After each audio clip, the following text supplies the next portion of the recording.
Well, it's just me again. Ah, what a wonderful time I spent with my lovely wife this evening. Always a great thing to be able to enjoy your vacation with with your significant other.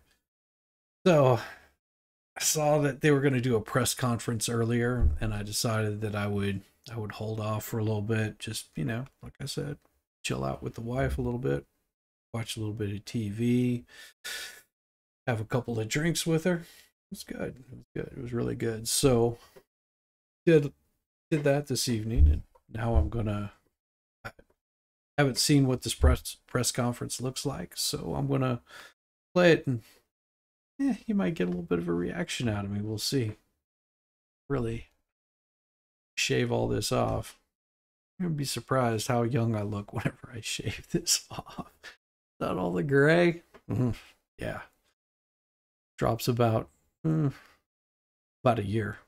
About a year. That's about all it drops. So let's see if we can get this up, and I've already got it queued up here. So let's see what big ordeal is here.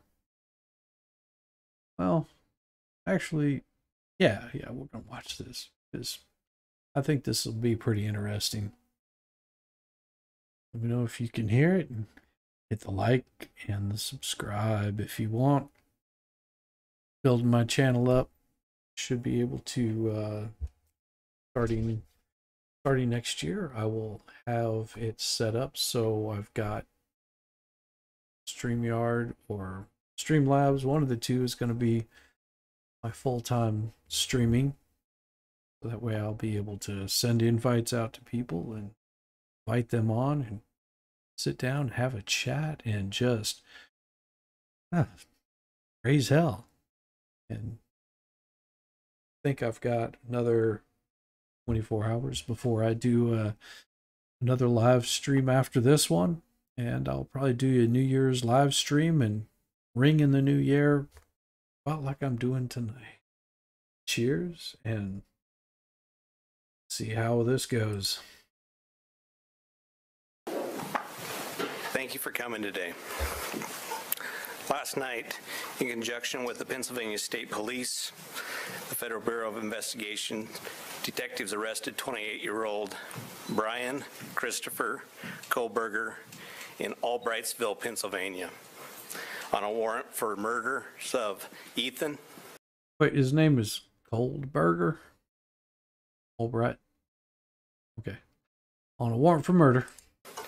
Zana, Madison, Yeah. and Kaylee. I want to He's got to name off all these people. It's a tragic deaths. Young, have a bright future ahead of them, and their lives were snuffed out. I think where I want to go with this tonight is, so much people rely on this. Well, they found a suspect. And it does not mean that this man is guilty of what he's charged with. It just means that he was a suspect. Now, a lot of stuff lines up with who he is and what he may have done. But that doesn't make him guilty. personally thank these agencies for their assistance in this case. Kohberger resides in Pullman, Washington, and is a graduate student at Washington State University. We will provide as much information as we can about the extradition to Idaho and the criminal process. However, we know what the criminal due to Idaho process state is. law, we are limited in what information we can release today until Kohberger has his initial appearance in Idaho court. I want to express my appreciation to our local community, the people of Idaho, and those throughout our nation who provided information to help us investigate these murders has been very impressive. We've received over 19,000 tips, and we've conducted over 300 interviews. The tips that you receive don't mean anything unless they provide valuable information. So all it takes is one good tip to lead to an arrest. Doesn't mean that you need 19,000 people making guesstimates, and I'm sure some of those 19,000 people were psychics. Gotta love those. Oh, I see. There's a man. He's in a white car. Oh, it must have been him. You don't know. Don't know. It's all speculation, so you won't know until he is tried and found guilty.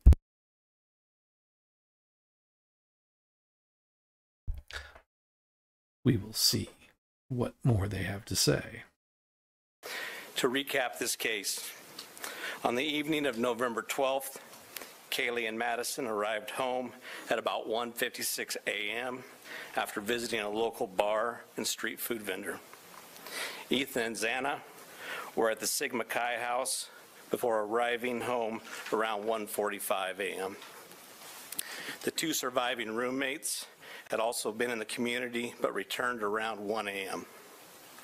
On the morning of November 13th, a 911 call was made at 11:58 a.m. reporting an unconscious person at the residence. The call and all this stuff is already known. He's telling you basically nonsense. I would like to see what they have to say about this arrest, the actual grabbing of, or nabbing of this person. And maybe in the next few weeks we'll get a little bit more information. I very much doubt it. You might hear a little bit more information. Most of it's just going to be speculation until this man is brought before a jury of his peers. It's all just speculation. Then at that point that they bring him in front of court, they will actually decide whether he committed this or not. And I mean, he may plead guilty to it, so he doesn't have to go through the long process of a trial. Don't know. But let's continue on. Maybe they'll give us more information. Most of this is already known information. Just give us more information. Let us, judge for ourselves. Call came from inside the home from one of the surviving roommates' cell phones. Yeah, we know this. Moscow police responded and found 2 victims on the 2nd floor and 2 victims on the 3rd floor. On November 17th, autopsies were conducted, and the Latah County coroner confirmed the identity of the 4 victims. The cause and manner of death was homicide by stabbing. Some had defensive wounds, and each had been stabbed multiple times. These murders have shaken our community, and no arrest will ever bring back these young students. Well, and arrest has nothing to do with bringing back students. You're looking for justice.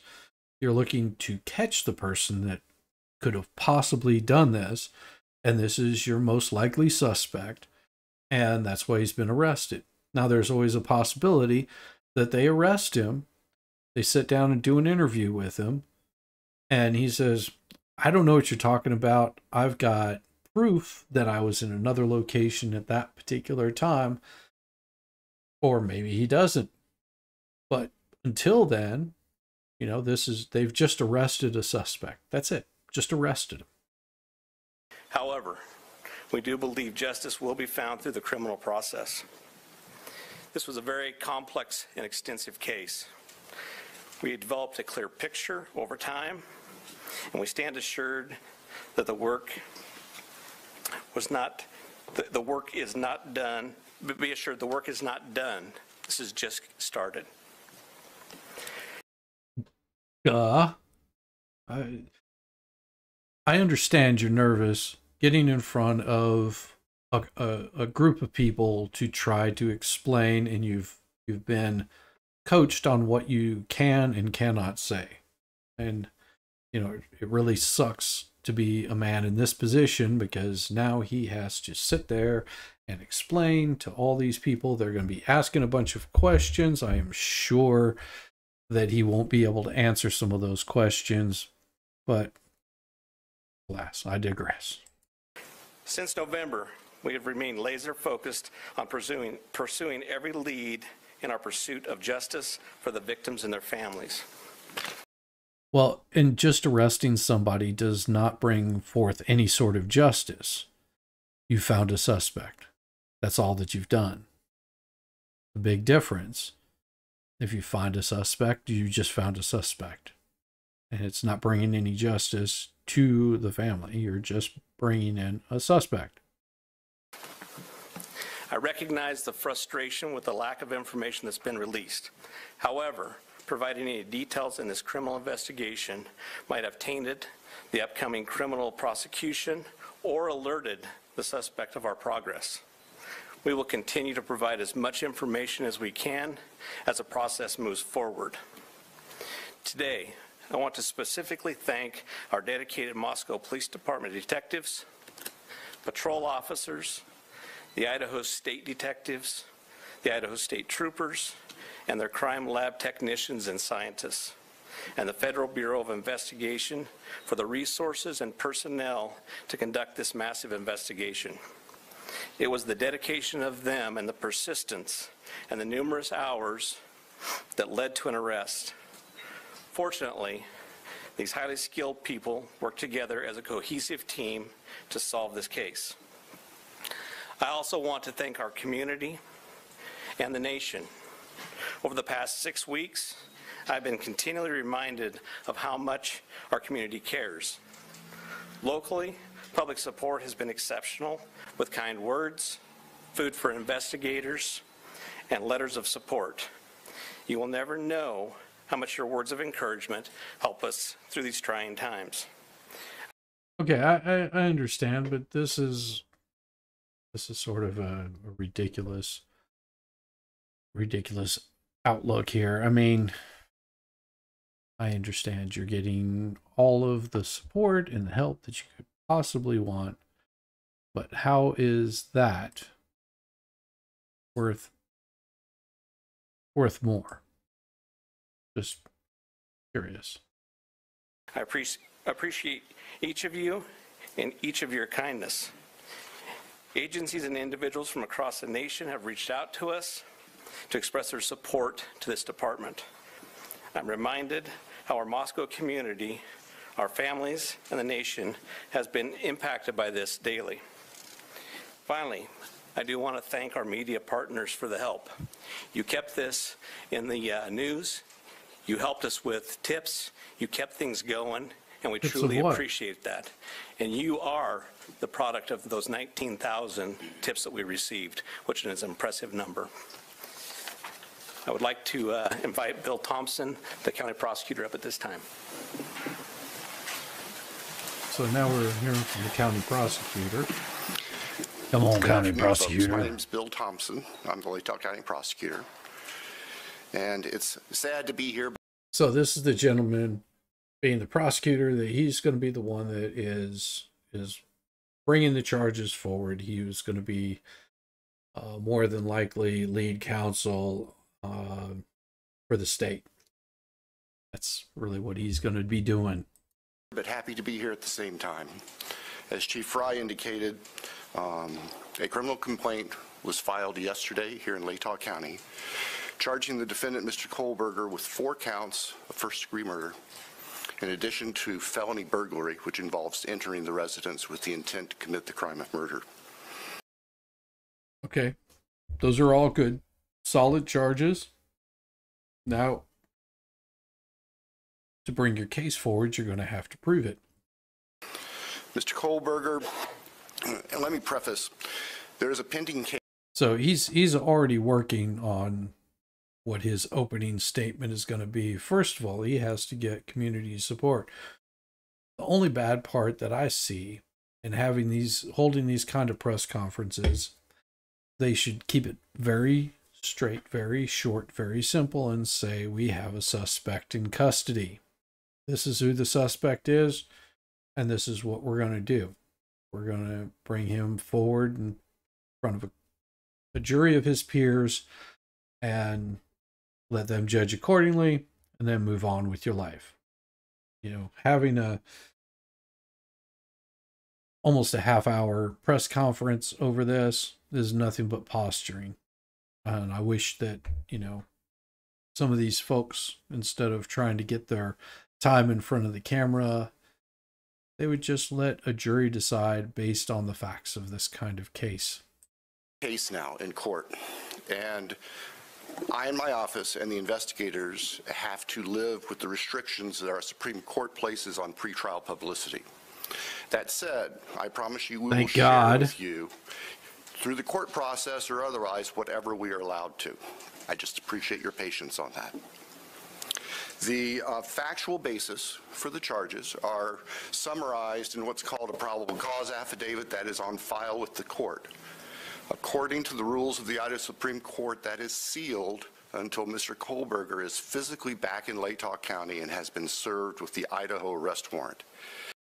So, until he is brought in front of, until he's brought into Idaho, they have to serve him with the arrest warrant, although he is basically being detained right now. That's all that this means. At that time, we expect that that affidavit will be available to you so you can share the true facts with all of your readers and your... I hate this. Whenever they're talking about, oh, the true facts, no, these are the facts that you're going to be presenting. It doesn't mean that they are true facts. It just means the facts that you're presenting, or you're trying to present your case in this affidavit. I really wish they wouldn't share this kind of stuff until after they've placed charges on him, and they basically have him in custody. Your watchers and your listeners, and all of the people who are interested and really need to know what's need I say more? This guy is doing nothing but posturing right now. Going on. So please have patience with us on that. We hope to... I wonder. I wonder. I bet this guy dresses up like Santa Claus. Who else thinks this guy dresses up like Santa Claus?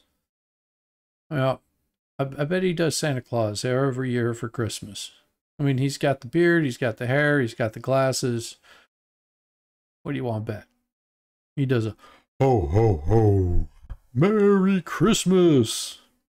I would bet that's what he does every year. Get that to you as soon as we can. As far as Mr. Kohberger, I can share with you that he is a graduate student at Washington State University and has... Now, these are the kinds of things that they should be presenting what Mr. Kohberger does. That he's a graduate student at a specific college, that he's done this, he's doing this, and just these are known facts about this particular person. It would be no different than somebody coming and saying, well, you know, this is Patrick, this is where he works, this is what he does, this is who he is. It'd be no different than that being presented. So these are the kinds of things that I think they should limit any sort of press conference until there's actually a jury selected.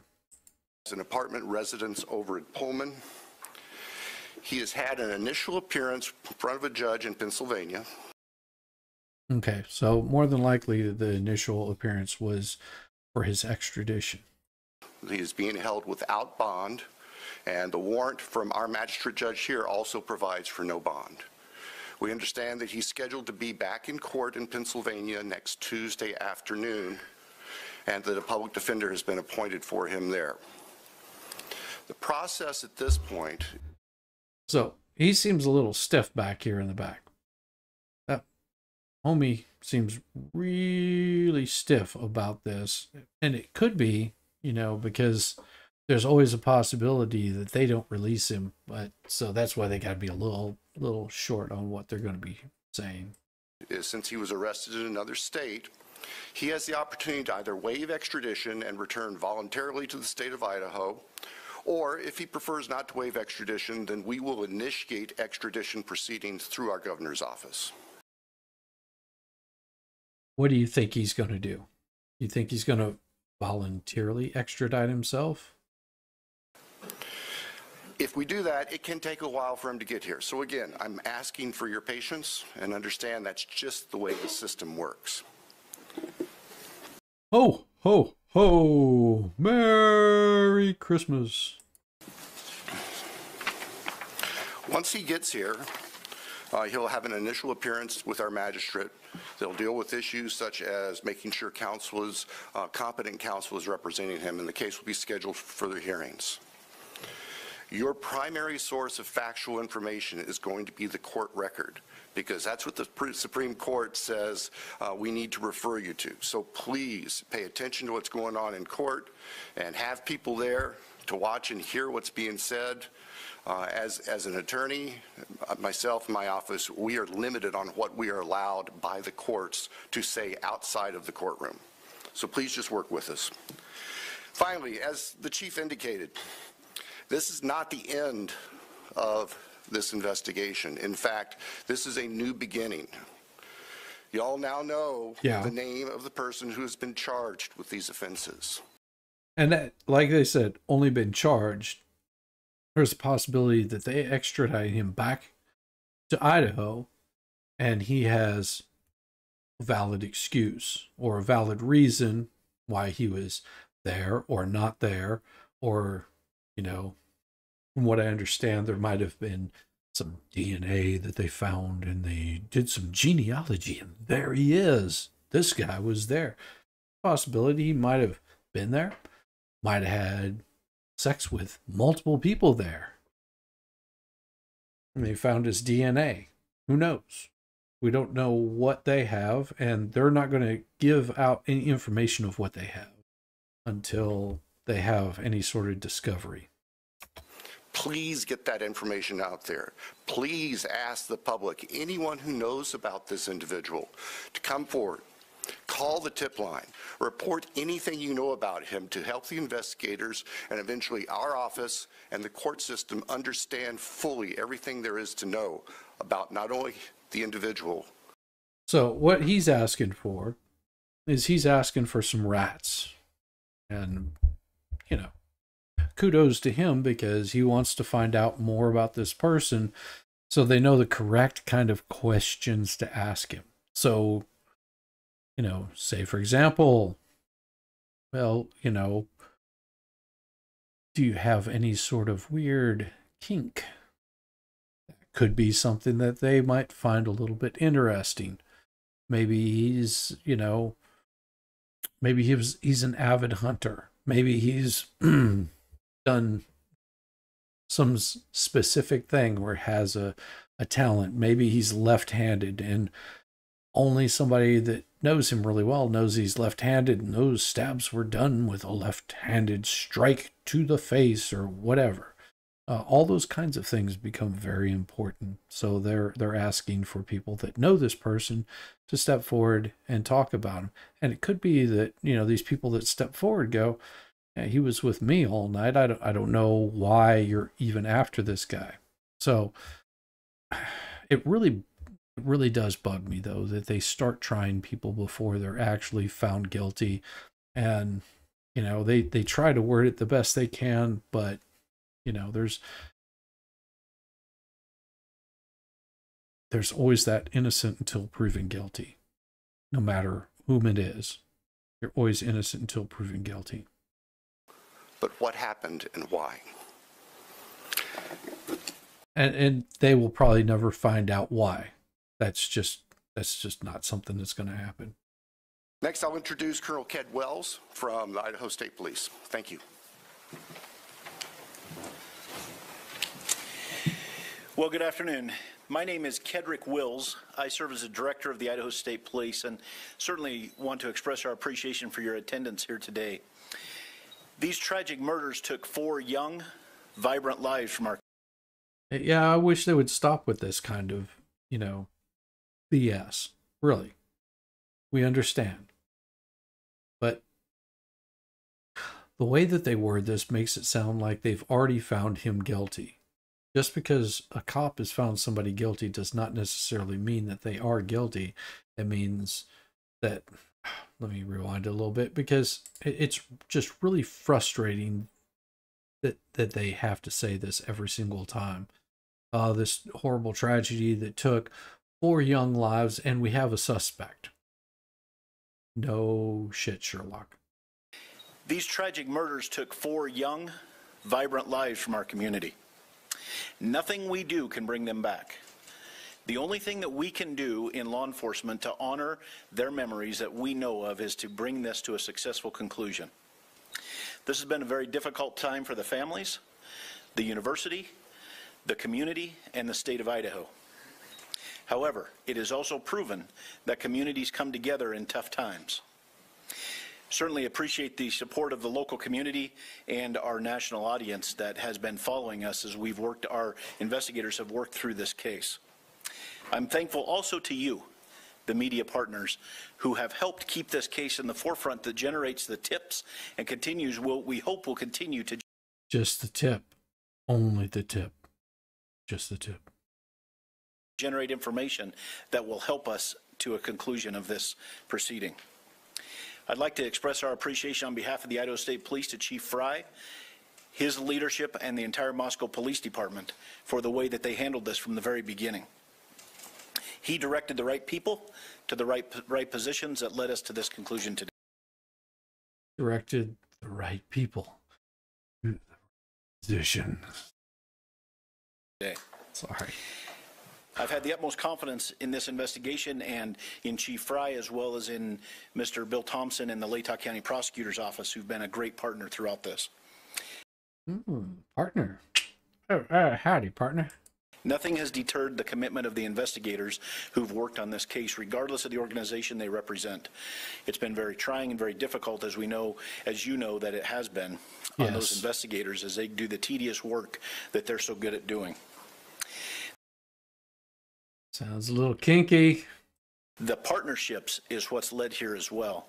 The partnerships between Moscow Police Department, I'd like to express our appreciation with the Federal Bureau of Investigation, specifically the Special Agent in charge out of the Salt Lake City Division, Dennis Rice, and also the work that happened in the last 24 hours in Pennsylvania with the arrest with the Pennsylvania.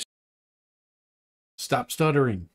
State Police and Colonel Evanchik with the Pennsylvania State Police. We appreciate what they've done across the nation to help us as well. Okay. So Pennsylvania State Police and everybody across the nation that helped us as well. Just whoever wrote this for him needs to go back to writing school. As Bill shared, this investigation is far from over. In fact, I appreciate what he shared, that this is not an ending, but rather a new beginning. The difference. No, this is just a portion of what the legal process is. Now is, as he shared, that we are dictated what information we can share by the court process and by laws in our state of Idaho. And so we will share, as he shared. Mr. Thompson is absolutely committed to share everything he can share through the court process. We've got to make sure that we don't get in front of that process. And we really deeply appreciate everybody's support here. The relationships that were forged here and the partnerships that were forged have led to this. And based on that is why we're here today. And we continue to believe that the best way we can honor these 4 lives that have been taken is by tattooing it on their forehead. Guilty, guilty, you're guilty. Just kidding. Is to make sure that we have a successful outcome here. One of the partnerships that's been forged throughout this is a partnership with the University of Idaho. And on that, I'd like to introduce the president of the University of Idaho, Mr. Scott Green.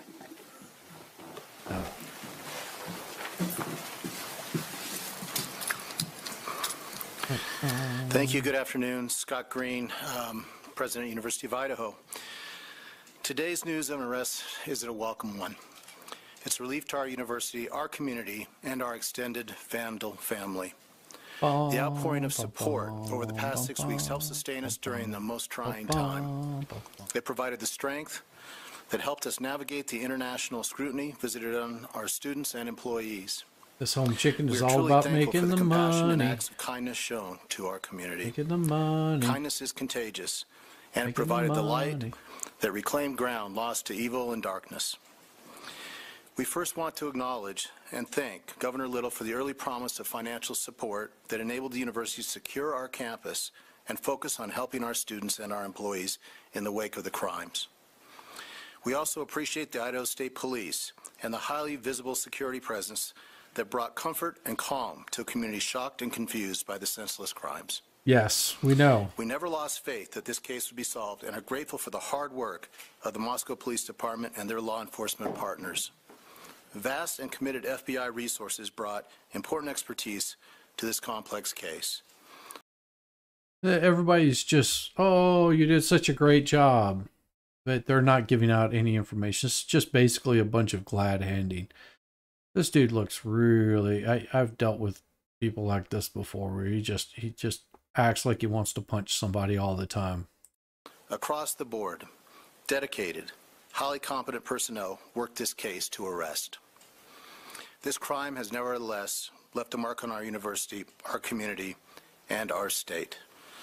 While we cannot bring back Maddie, Kaylee, Zaina, and Ethan, yes, we can thoughtfully and purposefully carry their legacy forward in the work that we do. Of course. Our students come first, and that was proven each and every day of this investigation. We are committed to safely delivering the college town atmosphere, campus. College town atmosphere. So what would that be? I remember whenever I'd been to college campuses before. I will tell you that the college campus atmosphere was pretty much party central. Because Daddy's little girl, Daddy's sweet, gentle little girl that could do no wrong in Daddy's eyes, she discovered something new that she'd never seen before. That boy over there. Whether it be a bad boy, whether it be a good boy, whether he be fat, short, ugly, cute, whatever. She found a need for that college campus party. Just saying. This experience and high-touch quality education for which the University of Idaho is known. With time, we will heal. We will move forward together, and we will remain Vandal strong. Sounds very disappointed in this. With that, I'd like to turn it back over to Chief Fry. Come on, Chief. Say something good.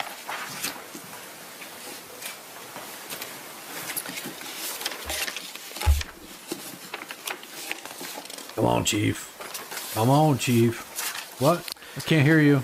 So now we will open the floor to questions. However, I want to remind everyone, as Prosecutor Bill Thompson explained, any factual information regarding the arrest of Kohberger is currently sealed per Idaho law and will not be released until he has appeared in an Idaho court. Please formulate your questions accordingly.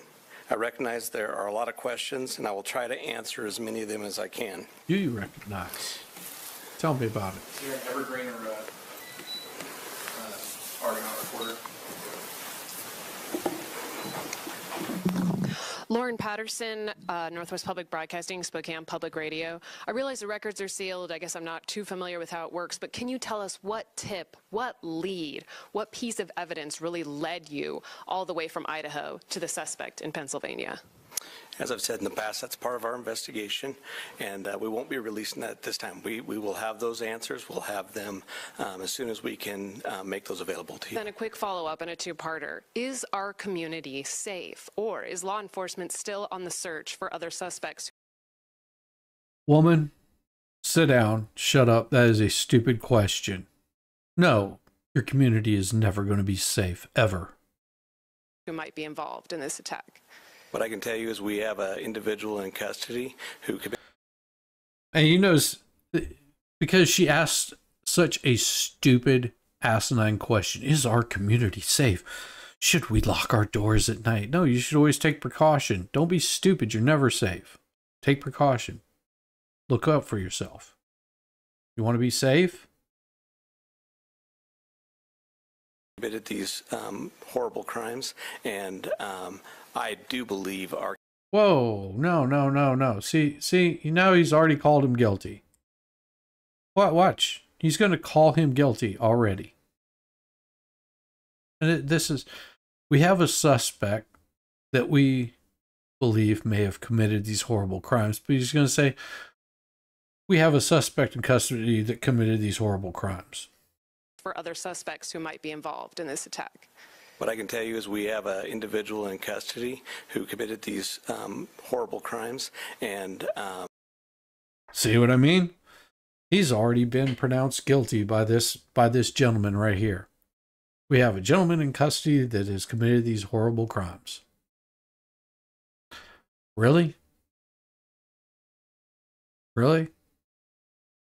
I wish they would stop doing this kind of bullshit. Is he guilty? We have a suspect in custody that we believe may have committed these horrible crimes. How hard is that for somebody to write down? How hard is it for somebody to lose the conviction and stop being judge and jury? I do believe our community is safe, but we still need to be vigilant, right? We still have talked about this in the past. Duh. We always need to be aware of our surroundings and make sure that we're aware of what's going on. Well, that's pretty freaking obvious. Hi, Chief. How soon into the investigation did police and law enforcement begin to spot Mr. Kohberger as a potential suspect? And a follow-up, how He's not going to be able to answer this question. many tips, if you can say, were specifically related to Mr. Kohberger? He may not be able to answer the first question. Second one, we'll see how he answers it. To the tip part, honestly, I can't answer that question, so I'm not even going to speculate But there you go. on that. On the other part, that's part of our investigation, and it will come out. I'd like the mic to please come right over here. Because this person over here, they're not going to ask me a stupid question, and they'll ask a question that I can actually answer. What do you want to bet? They're going to ask something that he can actually answer. More than likely, he's been planted there and has already been fed the question that they want him to ask.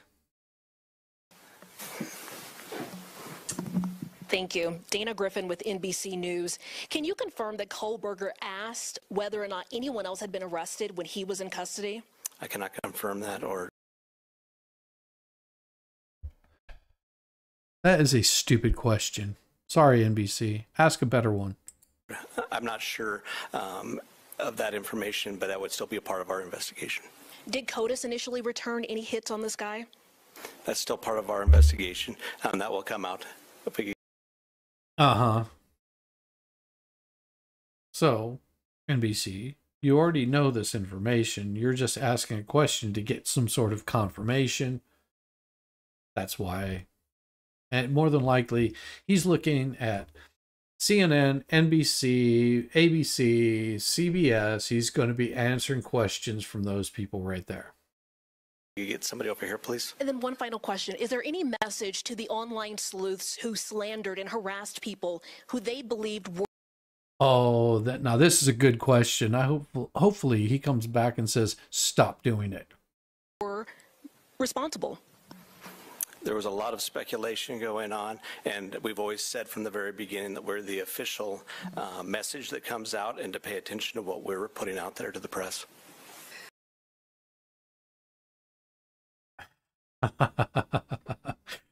Well put, Chief. Well put. Don't believe the internet sleuths. Thank you. I'm Nancy Liu with News Nation, and we were over at the house this morning, and you... Why were you at the house this morning? Why, you sick people? Why? You're sick. Stop doing that. told us that the remediation would begin today. It was suddenly stopped. Can you tell us why? Yes. The house cleanup has been halted, and that came by a legal request from the court. The cleanup of the house has been halted, and that came by request from the court. I wonder why. The court said, stop.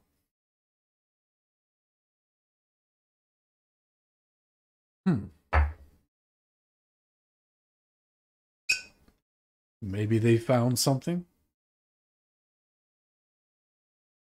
Oh. Christina Corbin, Fox News. Chief, have you identified... Did I tell you? There's another main media person right there, Fox News. Motive?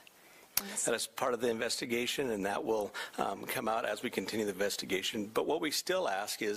Stop asking stupid questions. This is for people to continually send us things in the tip line. We are still looking for more information. We're still trying to build that picture, just like we have stated all along. Here's a good question, Chief. So what can you actually tell us about your investigation? That's all these people are asking. And I'm kidding. That would be another stupid question. But that's basically what each one of these people has said. What can you tell us about your investigation? If they would ask a good question, something on the lines of, so Chief, what makes you believe that this is the correct person? Where did you find him? Why? I don't know. I can't think of a good question, but God bless America. This is horrible questions. We're putting all the pieces together, and that will help. Yeah. Chief, what can you actually tell us? And the answer would be nothing more than I've already told you so far, because we're limited on what we can say, because the investigation is still ongoing.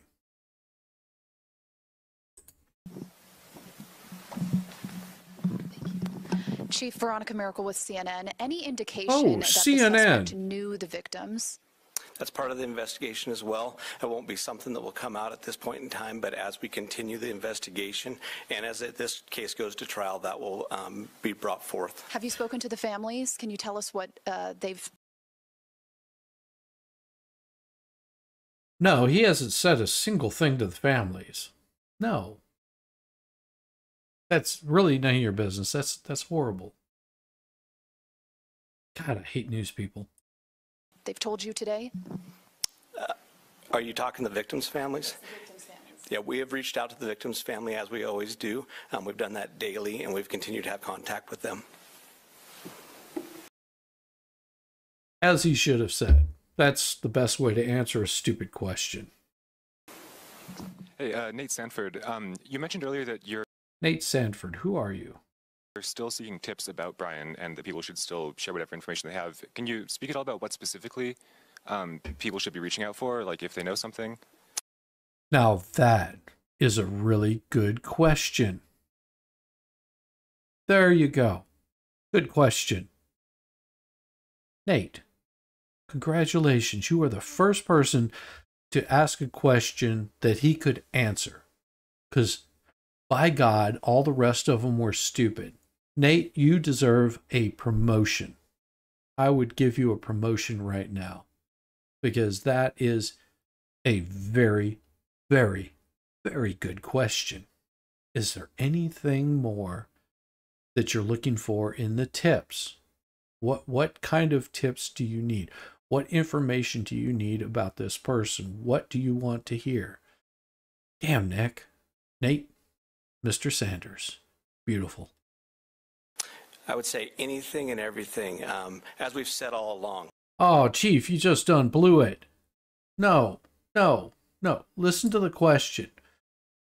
Listen to the question that he asks. And all he has to say is, we want to know his movements. We want to know, what he was doing, where he was going. We want to know as much as we possibly can about who he's spoken to, where he's been, things that he might have said to other people.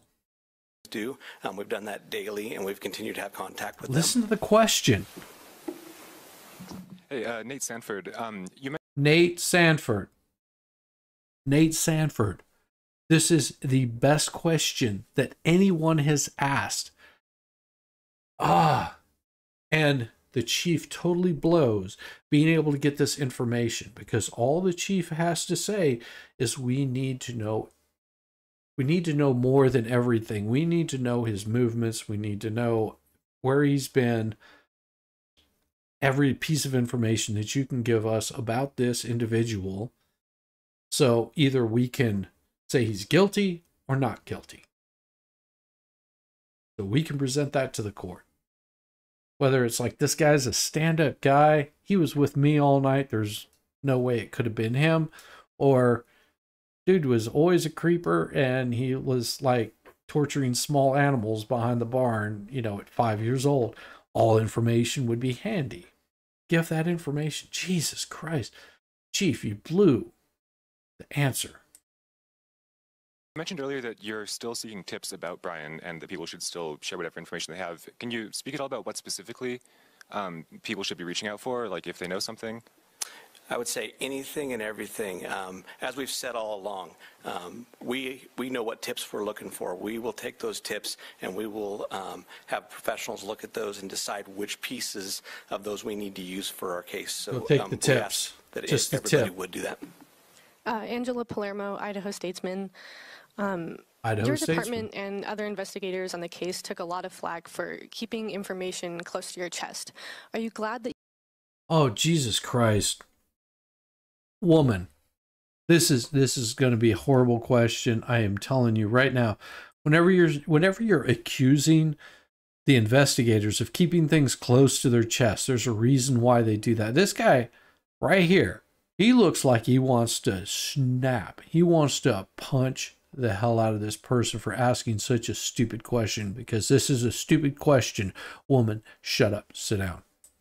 Your department and other investigators on the case took a lot of flack for keeping information close to your chest. Are you glad that you did that, and were you worried about tipping the suspect off?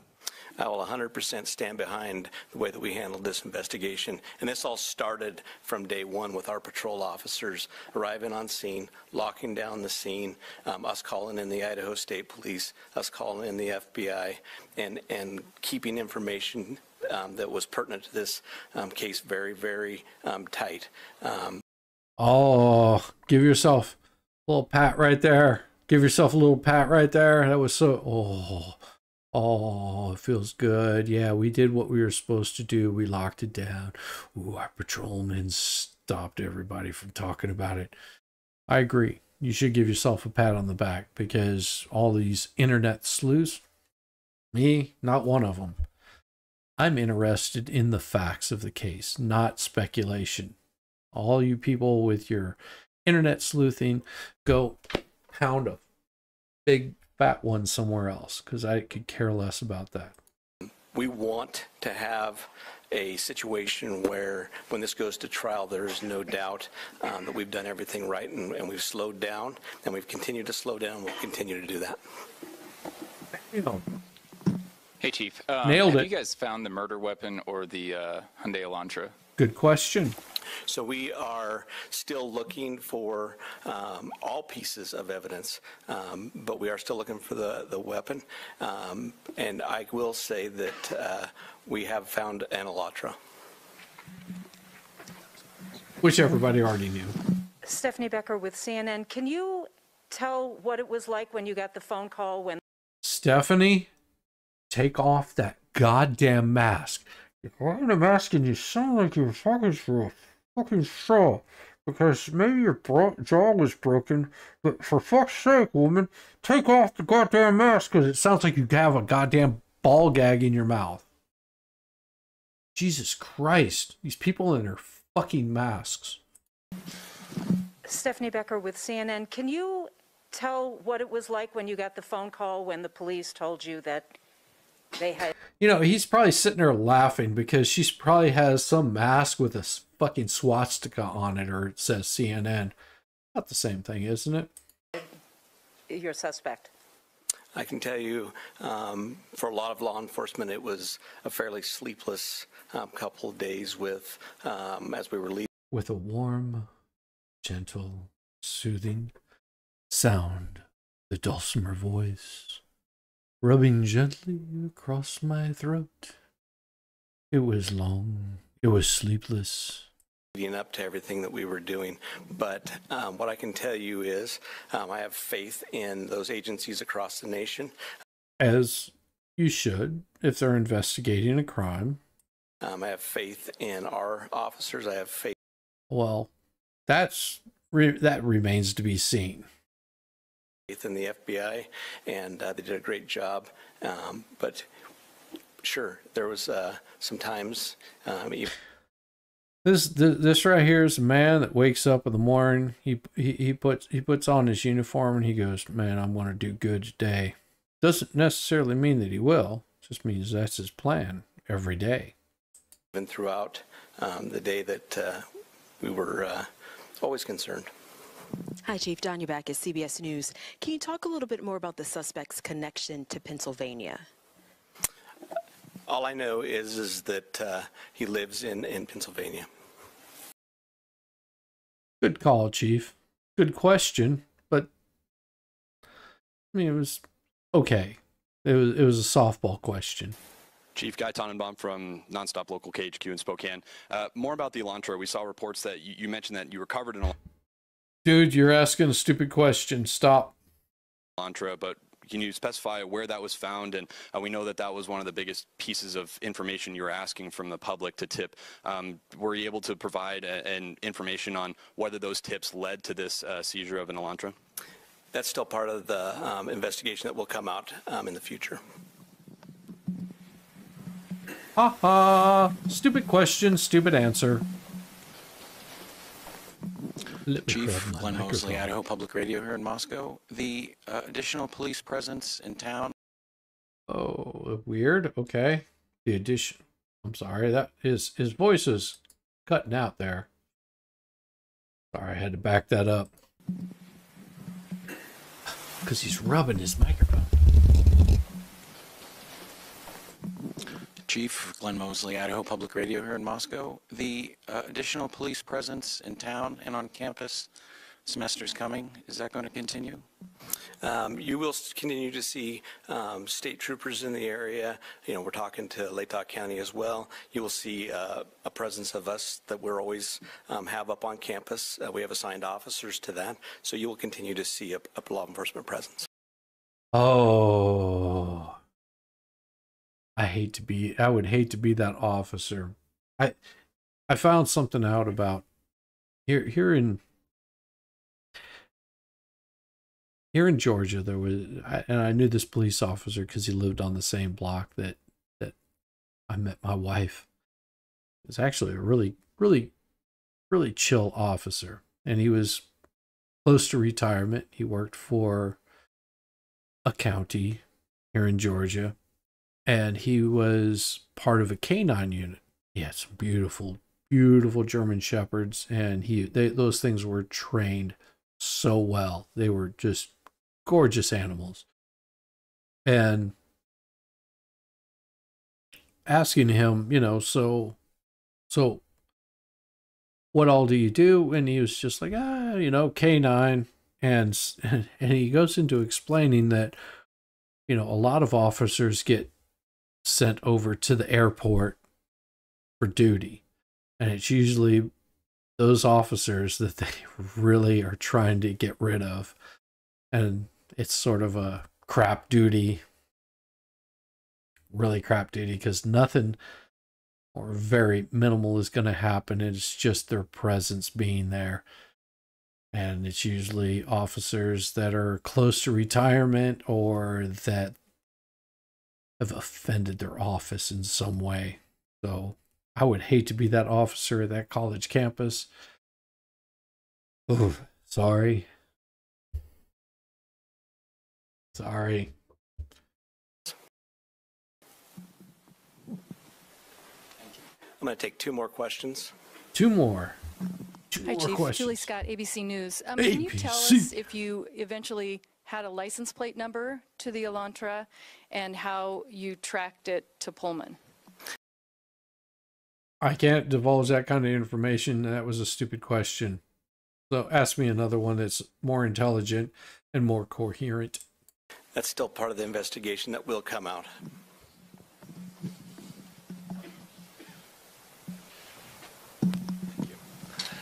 Chief, hi, Matt Lovelace with the Murrow College of Communication. I want to ask about Mr. Kohberger as a... The Murrow College of Communication. Who in the hell is Murrow College of Communication? I'll have to look that up. Murrow College of Communication. Graduate student at WSU. Are you aware of if he returned to campus after November 13th? And have you had any communication with departments on the WSU campus about his attendance? So some of that is going to be followed up as we continue our investigation. We'll be asking some of those questions, but that'll come out in the near future. So what I do want to do is I want to thank you all. You really have been the national voice for us. You've given us the opportunity to get many, many tips, and I do appreciate everything you've done, and we'll continue to look forward to working with you in the future on this. So I'd like to thank you for that, and thank you for your time.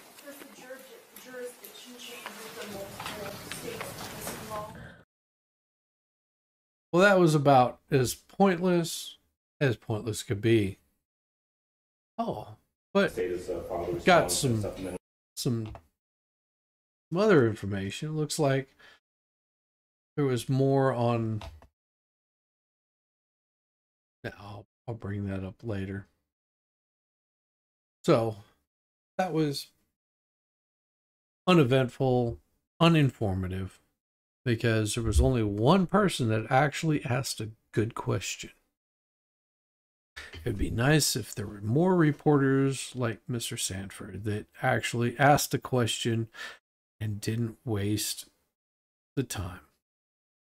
But so let's see what CNN had to report after their completely hole-stroking portion of this, because it was nothing but that.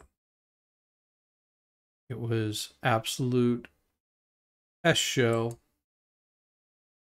Well, let's see what they have to say. What we learned today in the Idaho student's murder case and what we still don't know. A suspect in the killings is now in custody. Yes, obviously. And this is who the person that was arrested, Bryan Kohberger, 28 years old. According to a criminal complaint, he was taken into custody Friday in Monroe County, Pennsylvania. Authorities narrowed their focus to Kohberger after tracing ownership of a white Hyundai Elantra. So that means that if they were tracing the ownership of a white Hyundai Elantra, they probably had a license plate and realized that was him. According to law enforcement sources, of course, they won't tell you who those sources are because, well, we want to keep those guys quiet because we might want more information. They also said his DNA was matched to genetic material recovered at the off-campus house. Now, if you listen to anywhere in that particular interview, nowhere did they say anything about DNA. Nowhere did they say anything about the DNA. This is why it's really aggravating, because they've already placed a pin in this guy saying that he did it, but it doesn't necessarily mean that he did it. But CNN has already made up their mind that this guy is completely guilty. He has to be guilty. They found DNA. They found all this evidence. They traced all of this back to this particular person. We continue.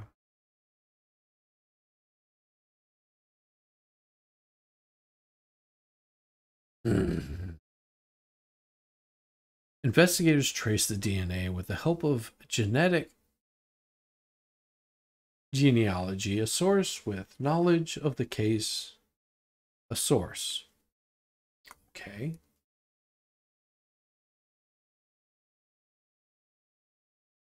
Who's your source? And is it a reliable source? Apparently it must be for CNN to be reporting this. Kohberger was a graduate student at a nearby school, which they don't tell you where the nearby school was, but it was probably about 10, 15 minutes away on the other side in Washington State. The suspect does not attend the same college as the victims, but just finished his first semester in a PhD program for Washington State University's Department of Criminal Justice and Criminology, and the school confirmed this. So, Washington State University confirmed, yes, this person is a student here. That's it. What's next for the suspect? Records show Kohberger was arraigned Friday morning in Pennsylvania and has a court hearing on extradition to Idaho on January 3rd. So January 3rd will be the new year, and we might learn some new information of, well, he's being extradited back.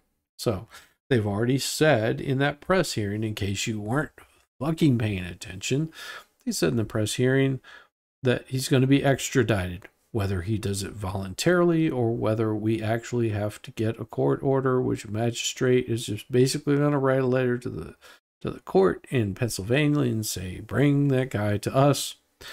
The guy's coming back to Idaho. Iowa, whatever.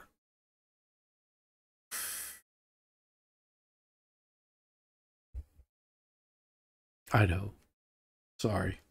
Potatoes.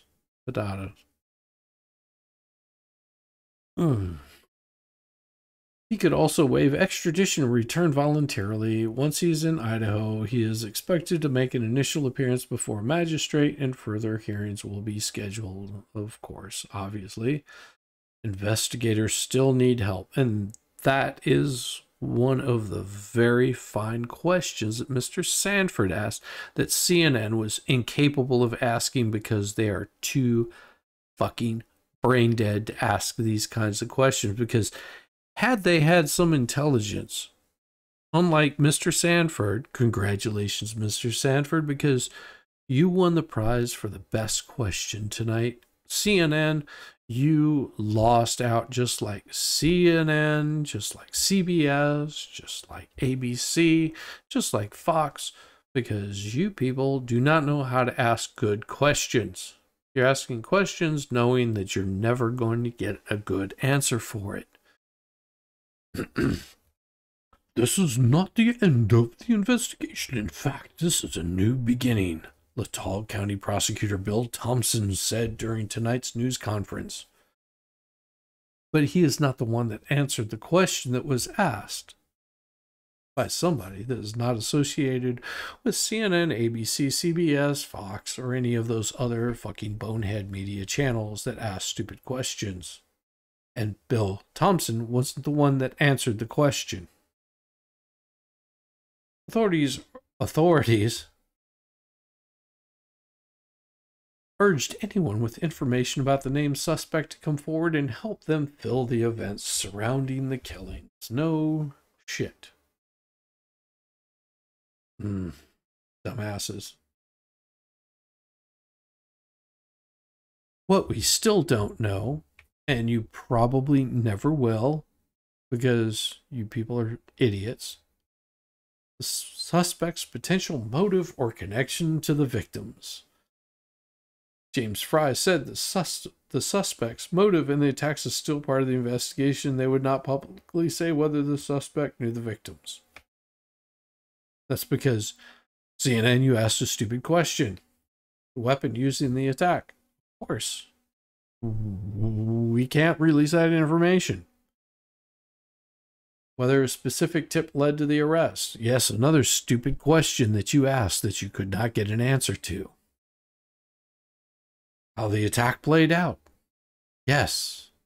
Another stupid question that you asked and they would not answer because it's part of the investigation. More context.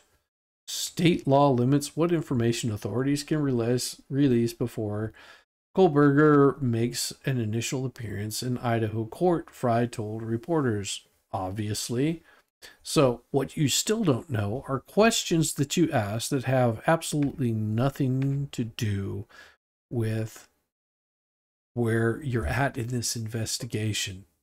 CNN, there's a place for you. There's a wonderful place.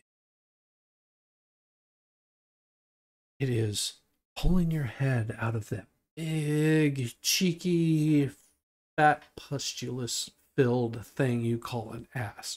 And your head is stuck in it right now. Get your head out of there and ask some serious questions. Hire some reporters that can actually ask serious questions and not just a bunch of stupidity. Anyhow. So, second.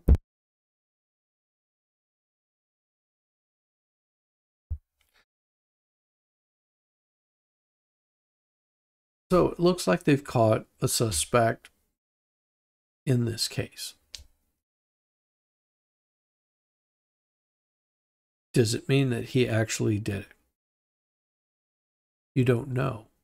You're always presumed innocent until found guilty.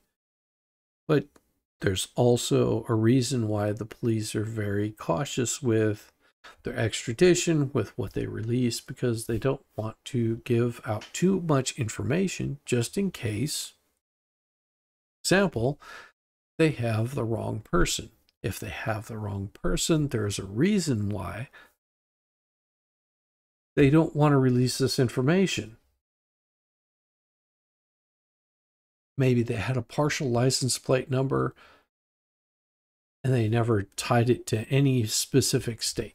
I'm just using this for an example. Say part of the license plate had a AB in that license plate number. So how many Elantras have AB? It could have been 100, could have been 200. And they're basically building a case against this guy. It could be any number of things that they found that were interesting and why they wanted to build a case on him.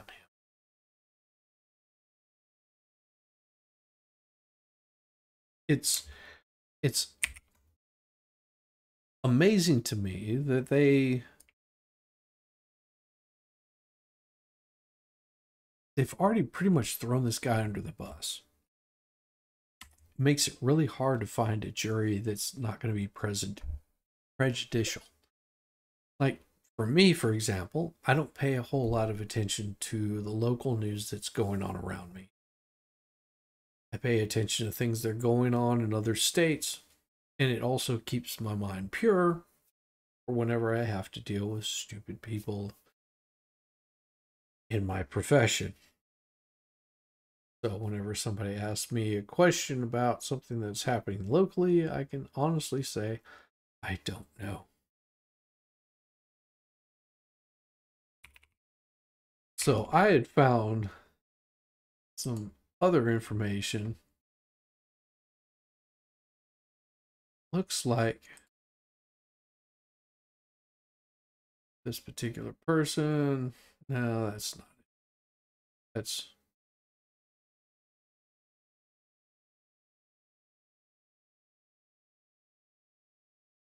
let's bring this up right here. And this comes from the Daily Mail. I thought it was pretty interesting earlier on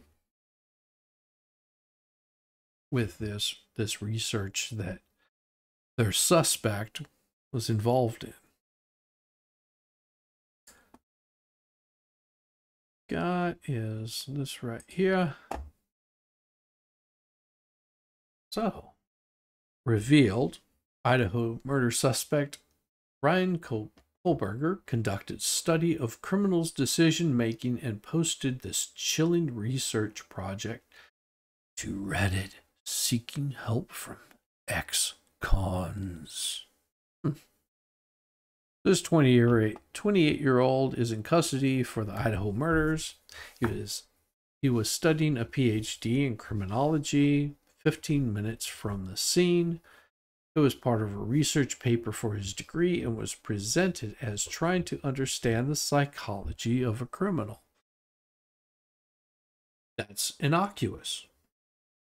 For example, in my line of work, I've had to study just on my own without trying to get a PhD, just part of my research, sovereign citizen, because I've had to deal with sovereign citizen in my line of work.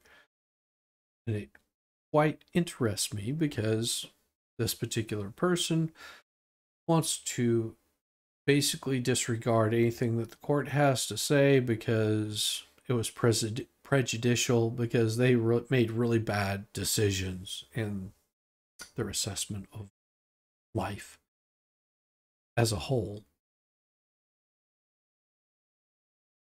Now, this is a person that's not stupid, but they make it difficult for people to deal with them on this kind of level because sovereign citizens how is the best description of this? They're stupid, they're idiots, they're dumbasses, and they really get on people's nerves.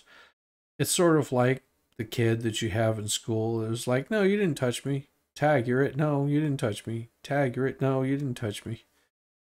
I deny that you actually touched me. I mean, that's the level of stupidity it is.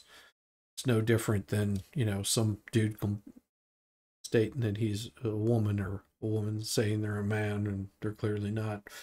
It's just to get on other people's nerves. I did this kind of crap whenever I was like 12, 13 years old. It's the same thing you did to your little siblings, where you'd go, stop touching me, stop touching me, stop touching me, stop touching me, stop touching me, stop touching me, stop. You're poking the bear. That's what a sovereign citizen does. They try to make life difficult on everybody else because their life is generally fucking difficult.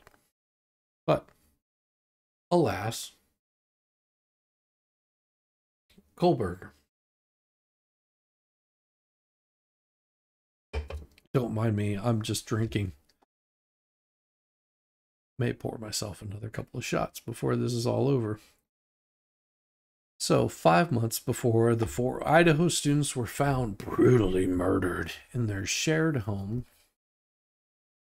suspect Bryan Kohberger appealed on Reddit to criminals to complete his survey about how they selected their targets and carried out offenses.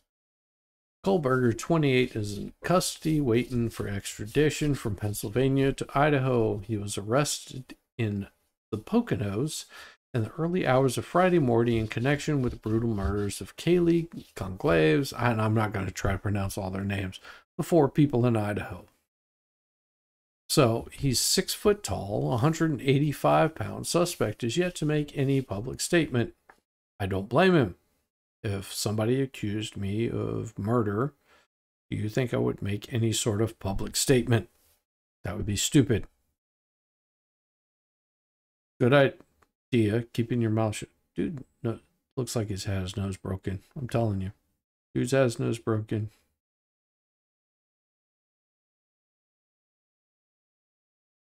He was studying a PhD in criminology at the University of Washington State's Pullman campus, just 15 minutes from where the bodies were found in the students' shared house last month. Doesn't mean a whole lot. Coincidence? Coinkydink? We'll see. In May, Kohberger took to Reddit to ask criminals to complete an anonymous survey about how and why they break the law. This would not be unreal.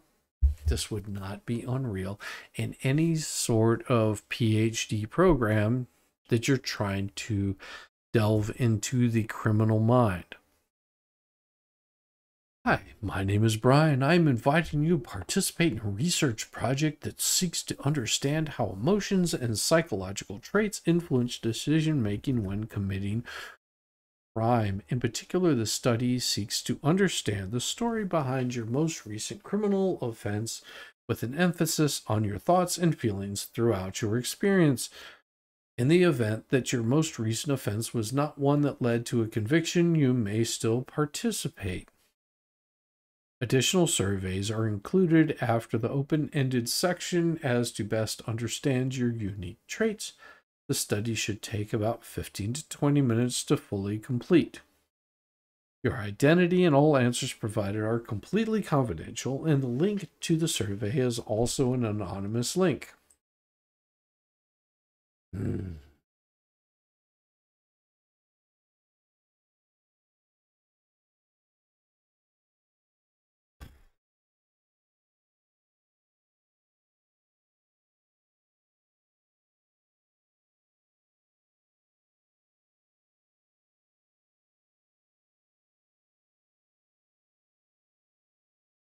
This research has been approved by the DeSales University IRB. Participants must be 18 years of age or older. If you opt to participate, you may terminate participation at any time and for any reason. If you have any questions about this research, you may contact the research team through him.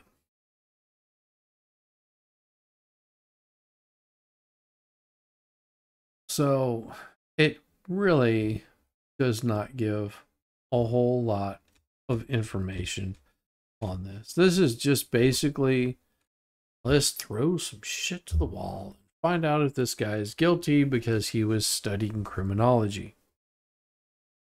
I'm not saying that the guy is guilty or innocent, because in a court of law, you have to assume that someone is always innocent until they're proven guilty. The court of public opinion is the opposite way. It works to make sure that a person is found guilty before they are proven innocent. If you paid any attention to any court case in the past year, in 2022, there were multiple major court cases you had.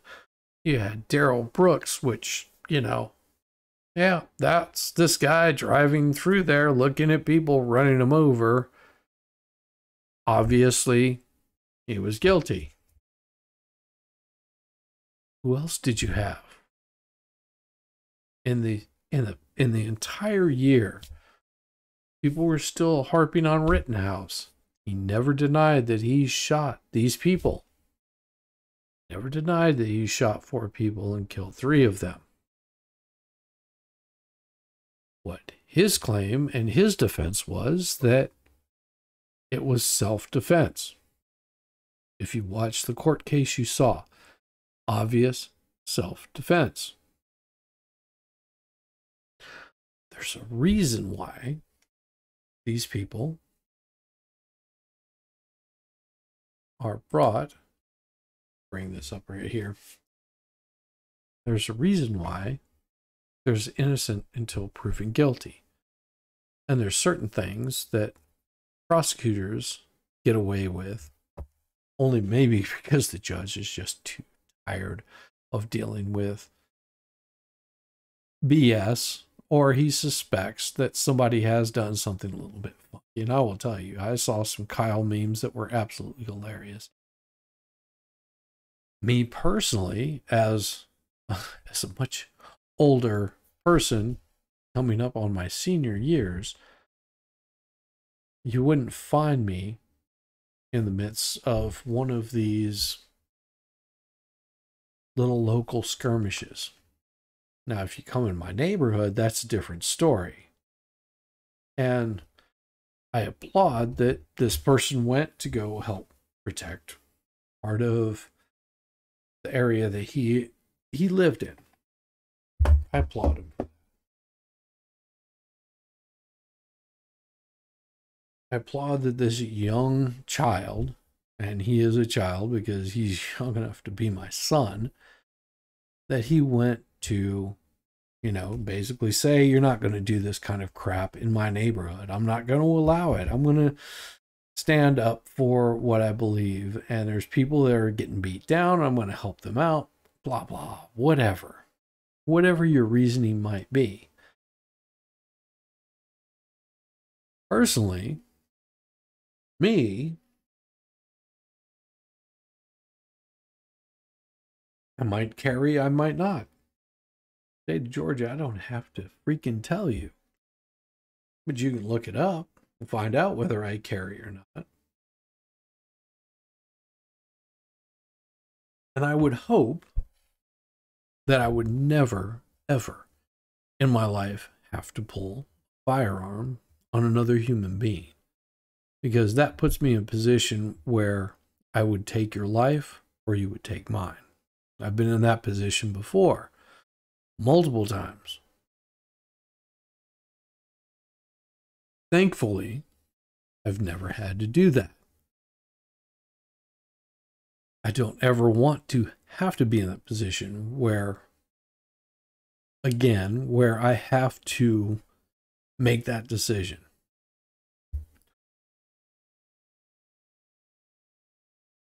On a side note, I'm really, really good shot.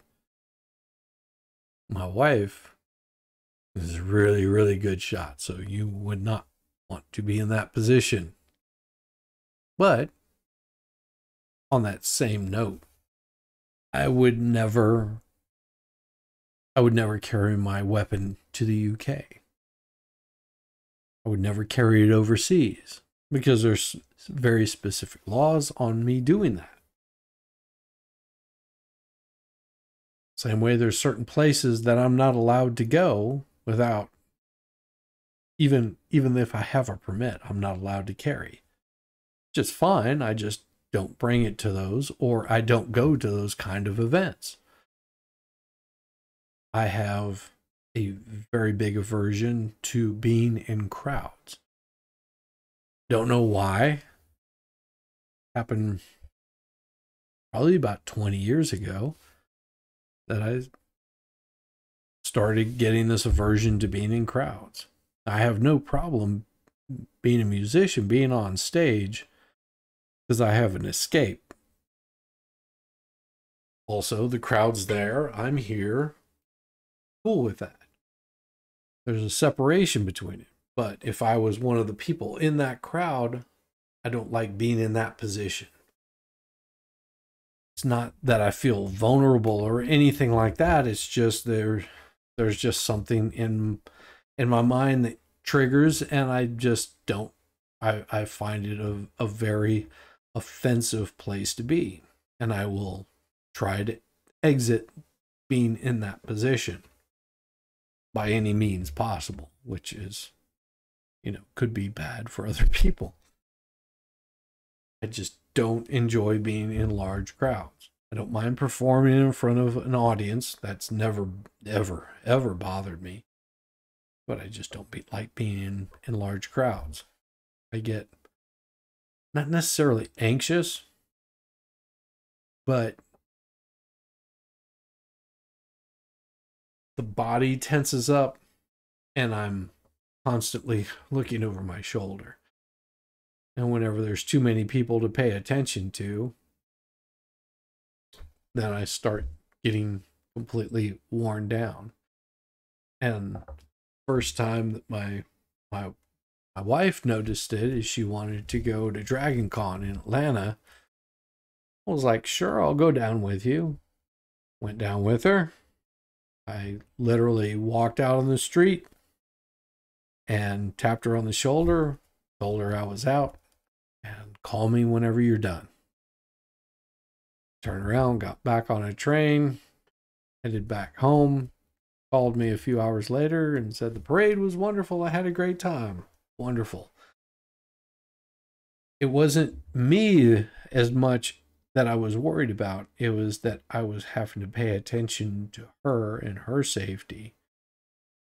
And being in that position where I've got my head on a swivel, I'm not able to enjoy myself. And I know that there's nothing bad that's actually going to happen. It's just instinct for me, and I know me. My head's on a swivel 24/7. Reasons why I work from home. I don't like going out and seeing multiple people. I don't like being in heavy traffic. I'm actually a really damn good driver. Just don't like heavy traffic. My wife doesn't understand it. But you're such a great driver. Wonderful. Yes, I know. But it's constantly hurts the jaw because I'm clenched all the time. These are things that I know about me. Know yourself and know your tolerance level. And she can't understand why I want to live out in the middle of nowhere. This is why I don't like people. Pretty much, that's it. I'm not saying that people are bad. I'm just saying people are fucking evil. And they will do shit, really bad shit to you. Gotta watch out for yourself. So, a little bit of inside information that nobody probably really cares about. But anyhow, so next time that you see me, this is all going to be gone. Every bit of this will be trimmed off. All that, all this, the neck beard, and may end up getting a haircut. Yeah, we'll see. Looks like I almost have a 10 head. You know, you got the forehead, but of course, if you look at the size of my mitts, there we go. Look at the size of the mitts. Those are big hands. So for me, a forehead is more, you know, my wife would go, well, that's like a 20 head. Anyhow, that's me just getting older. That's how it happens. Get older, you start losing your hair, start going gray. I don't know about it being, says she's okay with the salt and pepper. I don't know. What do you think? Think the salt and pepper's good? Could be. But all this is going to go away. You will see a different person on New Year's. So put in the comments down below what your New Year's resolutions are. My New Year's resolutions are to exercise more, eat less, drink less. Good God, drink quite a bit less. As you can see, I'm quite a drinker. I'm doing a alcohol, a little bit of chaser. That might be Coca-Cola. Might be. Doubt it, but it might be. So those are my goals for 2023. Just to enjoy life a little bit more, or actually a little bit less, just by toning down on the amount that I drink, upgrading the amount of exercising that I'm doing, and just enjoying life. Because, good Lord, in a couple more years, I will be hitting another landmark age. And might as well get myself a little bit more fit, although right now it's a little impossible because my shoulder is a little bit shot. My knees are a little bit shot. Hands are shot. My brain is shot. Not in a bad way, just, you know, I don't remember everything that I used to whenever I was much younger. It might be the alcohol. Or it might be that I just don't really care half the time. But anyhow, hope that everybody has a wonderful new year. And I will say this best way that I know how. My plans for next year are to stream even more and just enjoy the stream. Enjoy putting content out there that, you know, maybe somebody will find interesting. Have more conversations with people that interesting, I'd like to get a few people on.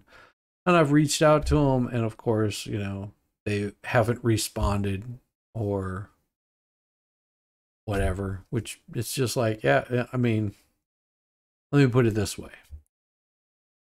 If I send you an email asking for an invite, all you have to do is just send me email back and say no.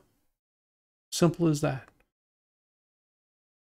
Because that way I know that the email actually reached you. I'm not going to stalk your ass because I really don't fucking care. I'm just trying to get, you know, people come on that I find interesting and maybe have a decent conversation. So if I send you an email and you say no, I'll move on with my life. Know that you're not interested in having a conversation because of whatever. It doesn't matter. All you have to do is say no. But I don't know if it's because of that age gap or you've got some sort of paranoia. I don't really care. Just simple, yeah. I've got better things to do than deal with some dumbass, you know, that has what, 23, 24 followers, something like that. Doesn't matter to me. I'm just out here having fun. I'm just gonna sit here and read at random news and talk about random shit.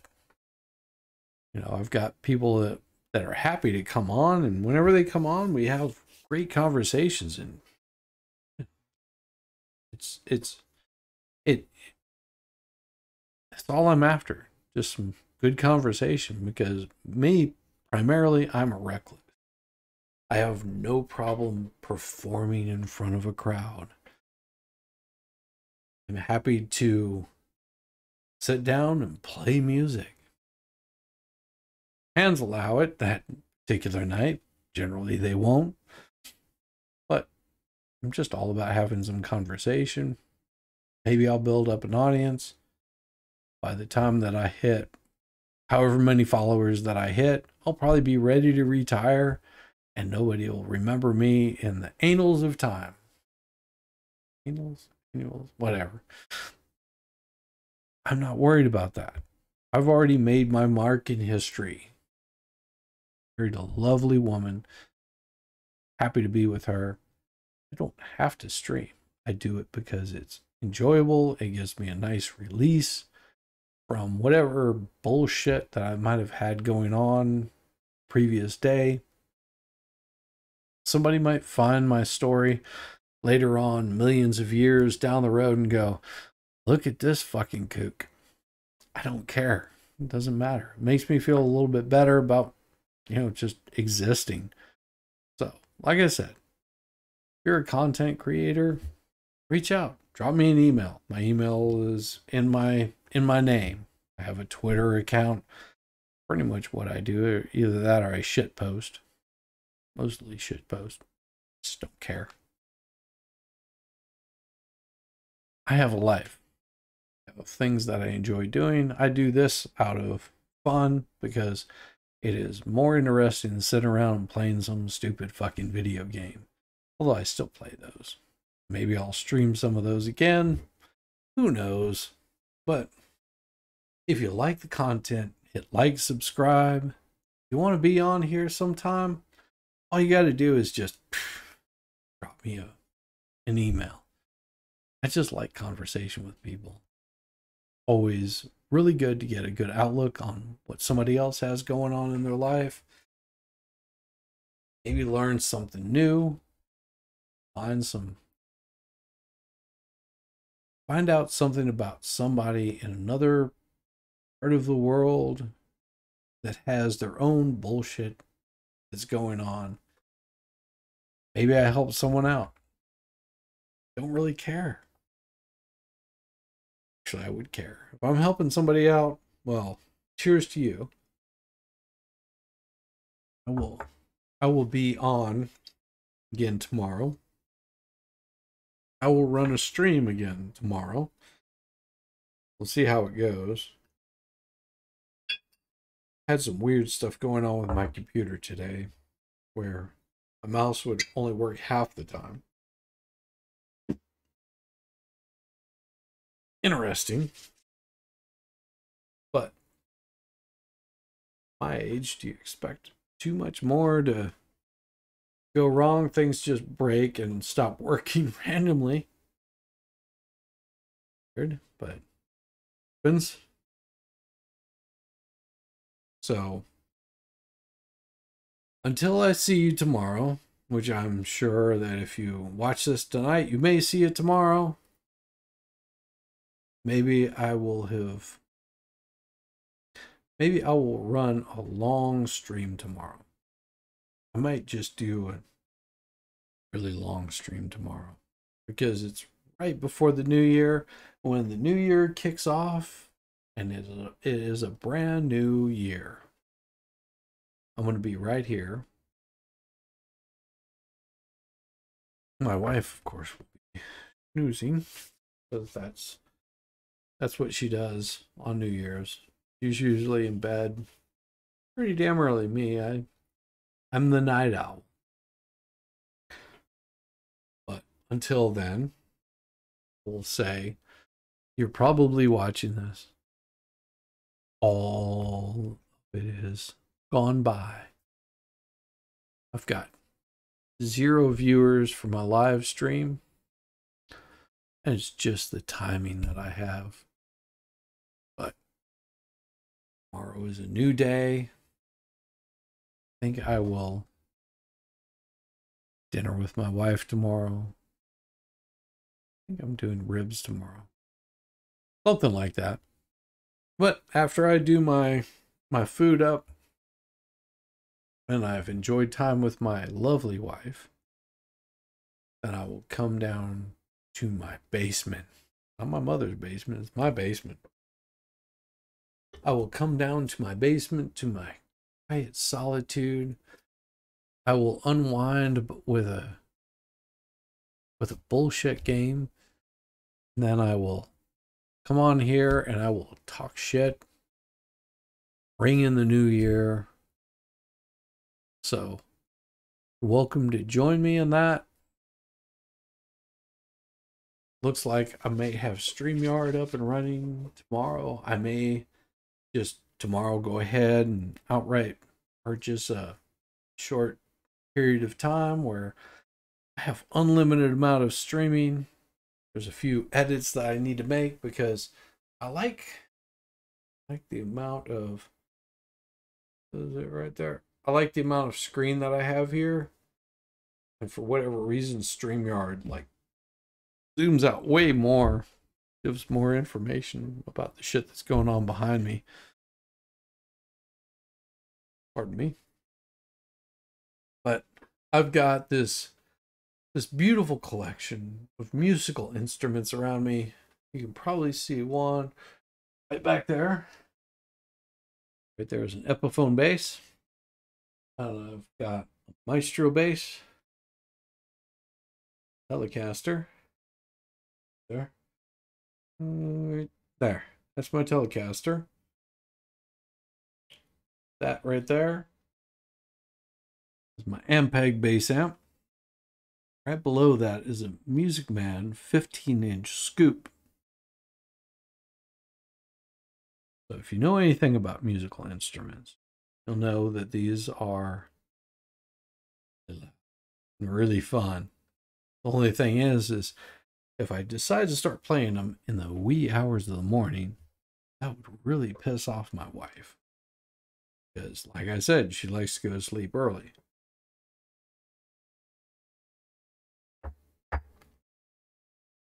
I've been playing music since I was 19 years old. 19? 19 years old.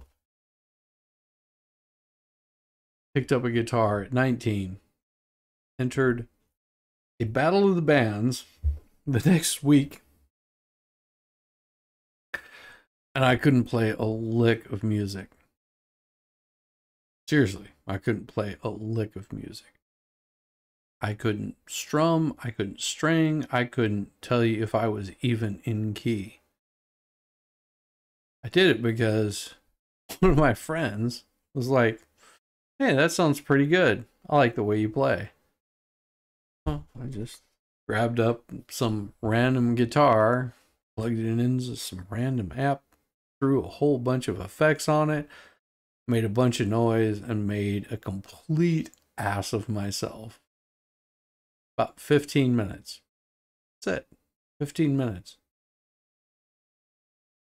Like I said, I could not play a single note of music. But the Monster Mitts, they could hold the strings. I placed second in some guitar battle. Okay. I literally could not play a lick of music. If that gives you any idea the amount of talent that might have been in my neighborhood at that point in time. But I put on a good show. It was fun. And 2 years later, 1 year later, I bought my first guitar. Nice guitar. Sat down and I had somebody actually teach me to play.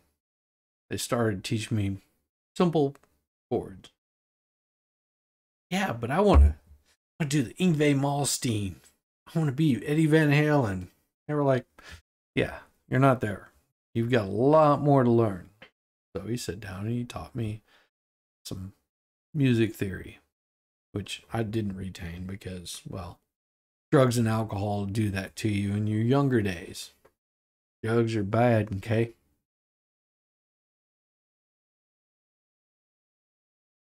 So, at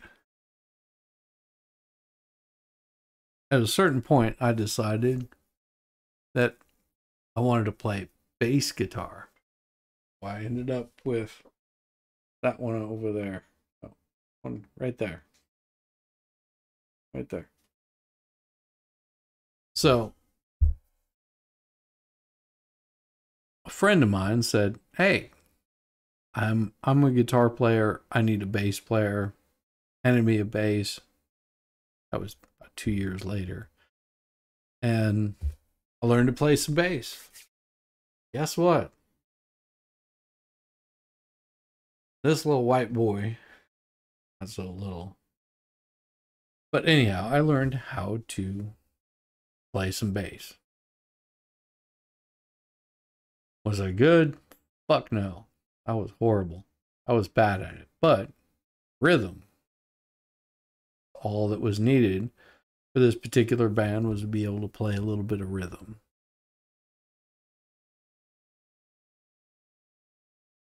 A few years later, had a guy hook up with me and say, hey, you know what?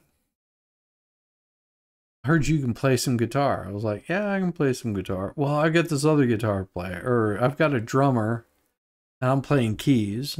So I sat down with him and I said, hey, I'll play some guitar. But couldn't play rhythm guitar worth a shit. I could play some lead. And they already had a bass player, which bass player was awesome. Tight and solid.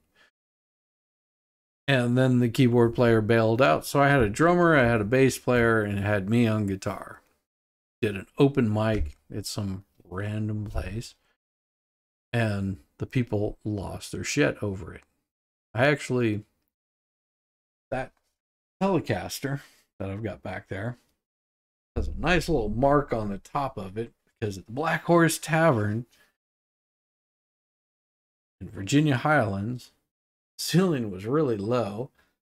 Me being a complete dumbass slings the thing up and slams it into the ceiling and puts this big black mark on it from the ceiling. But everybody liked the music. They enjoyed it. 2 weeks later, the drummer said, screw you to the drummer, and bailed. Bass player bailed. And the original keyboard player that was roommates with the drummer that I was playing with at the time had his brother come over. Good old Mike. Mike shows up and he is the complete epiphany of a punk rocker. When I say punk rocker, I mean just nondescript. Punk rockers generally are. But he had kind of chunky noise that he liked making.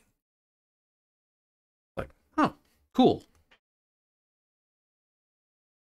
Let's do this stuff.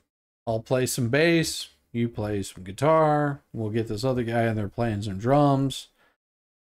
Oh, so I had gone back to playing bass. Well, and for whatever reason, this drummer decided to basically bail on us. And I had a buddy of mine living in Marietta, good old Chris. I called up Chris and said, hey, got this band that I want to put together. Should be quite fun, quite entertaining. We're going to have a blast. He says, sure, come on over. So we go over and we realize there's 2 bass players, 1 guitar player. We don't have a drummer. I can still play guitar, but you know, what fun is it with 2 guitar players and a bass player and no drummer? So I sell off my amp, which wasn't the greatest thing. I think it was some crate or something like that, plus a few $100, and I ended up with this mismatched kit, drum kit, with a kick drum, a snare. Kick drum went boom, snare went pow, and I got some hi-hats that went TT. So when I would play, it would be bow, bow, bow, bow, bow. I joke not. That was an ongoing joke with us because that's what I asked for. I said, I want a kick drum that goes bow. I want a snare that goes pow. I want a hi-hat that goes TT. So I could play bow.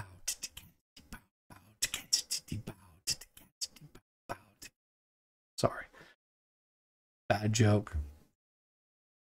Ended up with a nice Ludwig kick maybe.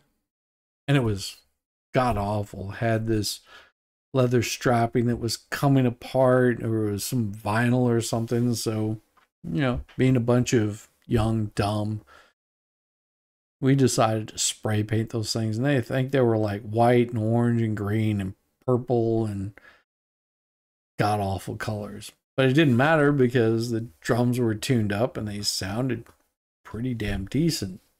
I would go through a set of drumsticks every single show that we played. That wasn't because I would break the drumsticks. They would just slip out of my hands and randomly hit the bass player.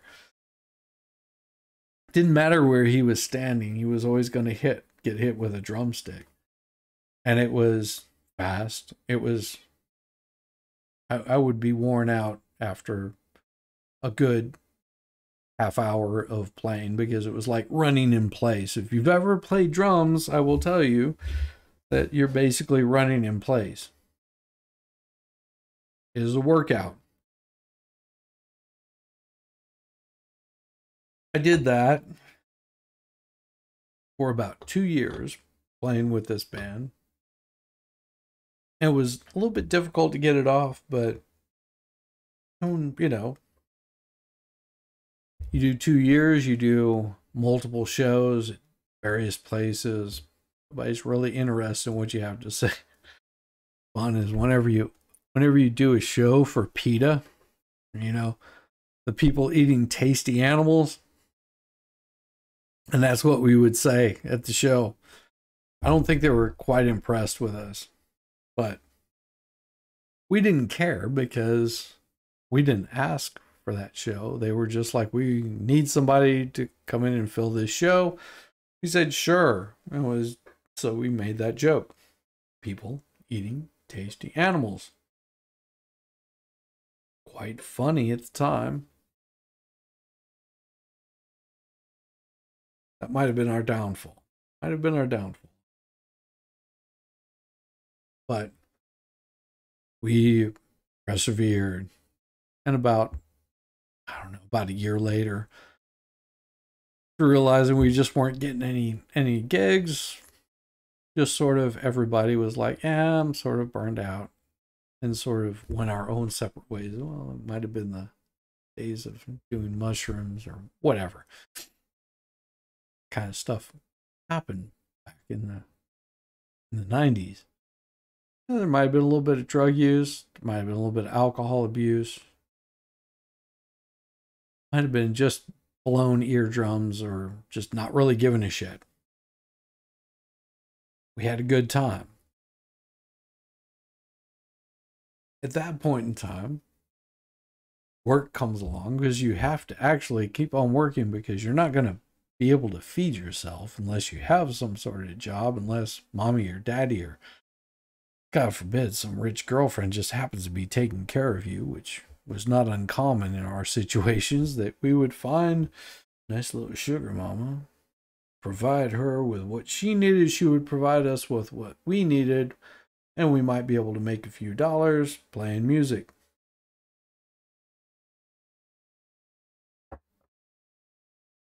Carry that on to about another 2 years, and you've pretty much exhausted your resources, and the band's saying, we're paying for this rental place that we're not actually able to even use because nobody's actually showing up. So you disband. But you still keep in touch with those people.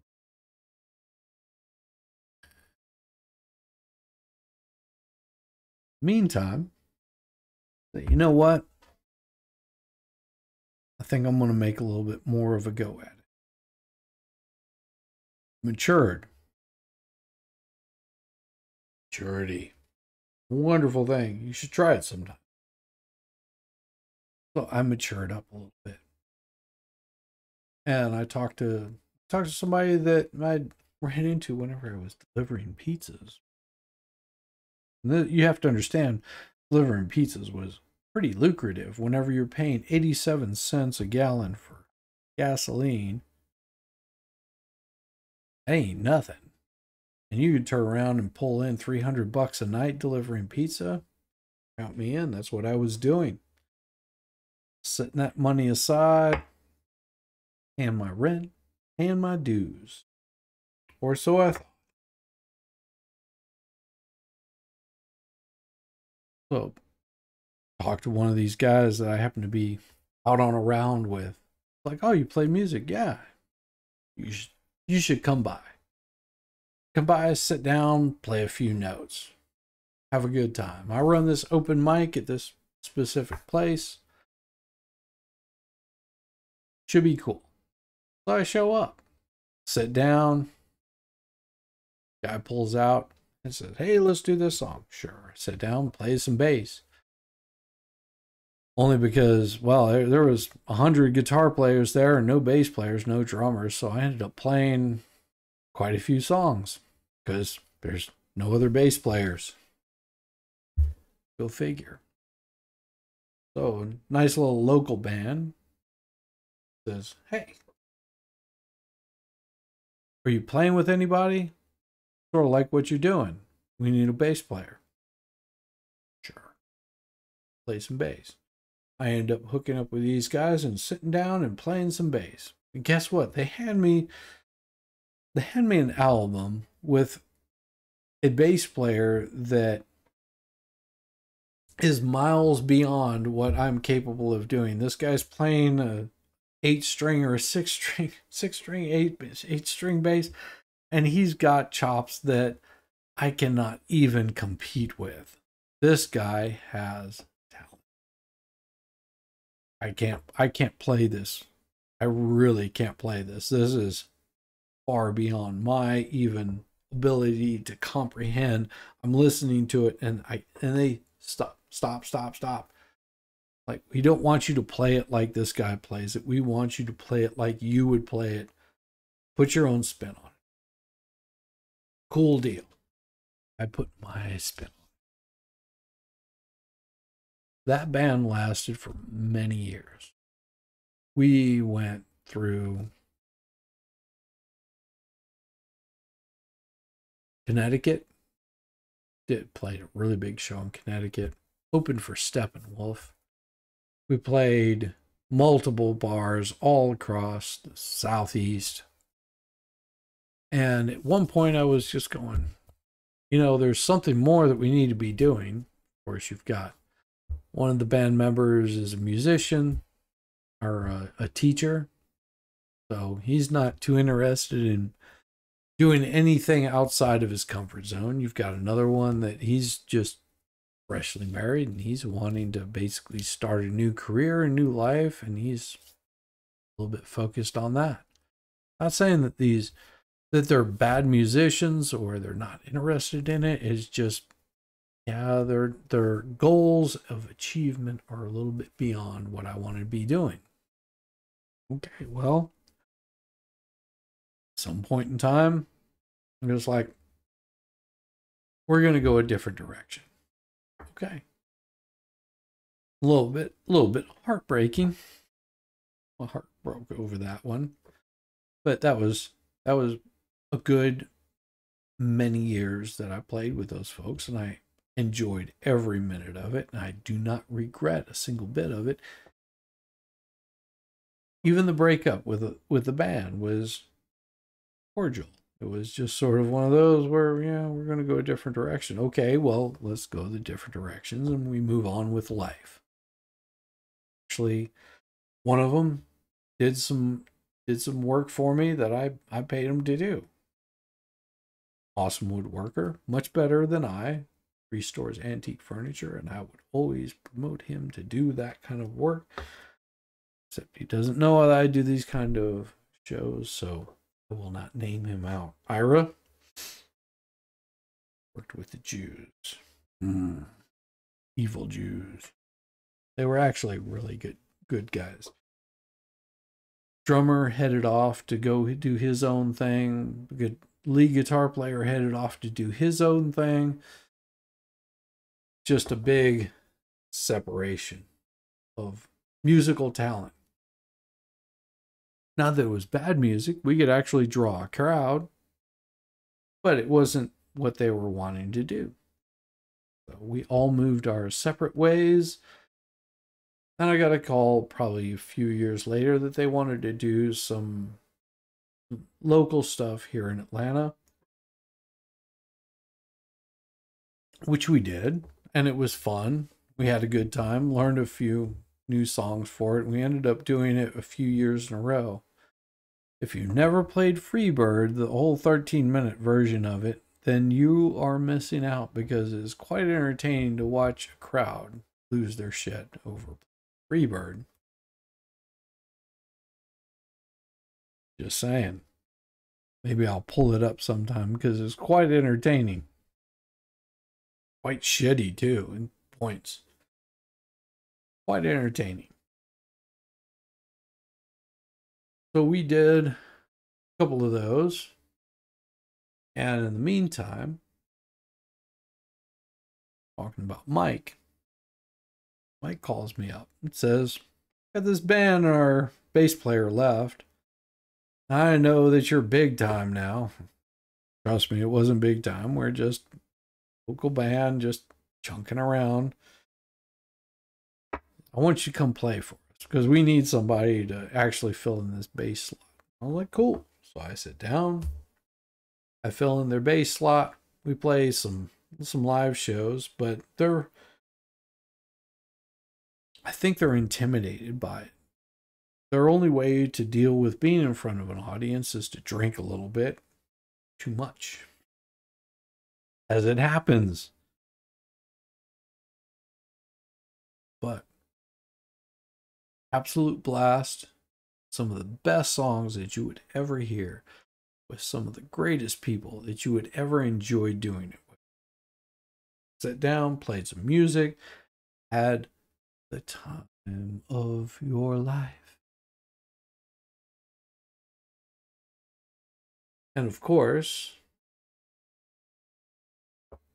this whole time that I was playing with the first band, and I was playing with the last band, I met my wife in between all of this.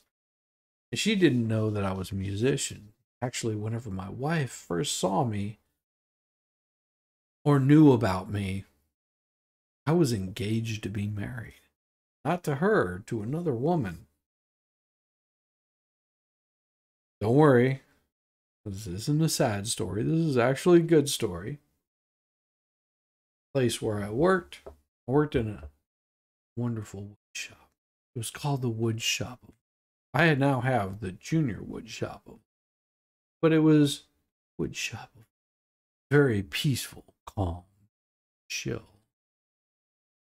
There would be days that you would hear Barry White pumping out of the speakers as we're cutting into some wonderful amps and creating these wonderful designs that somebody else said, hey, I need a box built. We would build those boxes.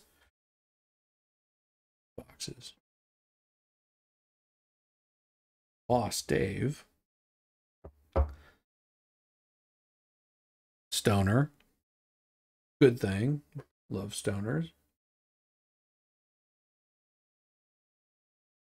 hired me up because although you're a musician and you might be out touring, you might be playing different shows, you still have to pay your bills. You still have to put a roof over your head. So you have to work.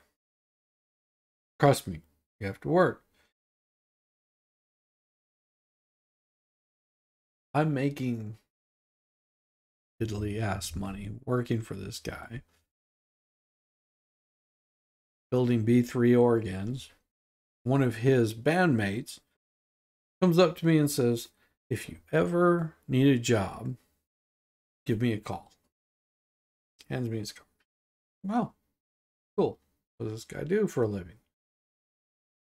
I didn't have any idea. I just know that this guy would bring around these boxes for a Chop B3, and I would put all these components in it and send it off. And that's what this guy would do for my boss. We would build these chopped out B3s. We built them for Chuck Levine.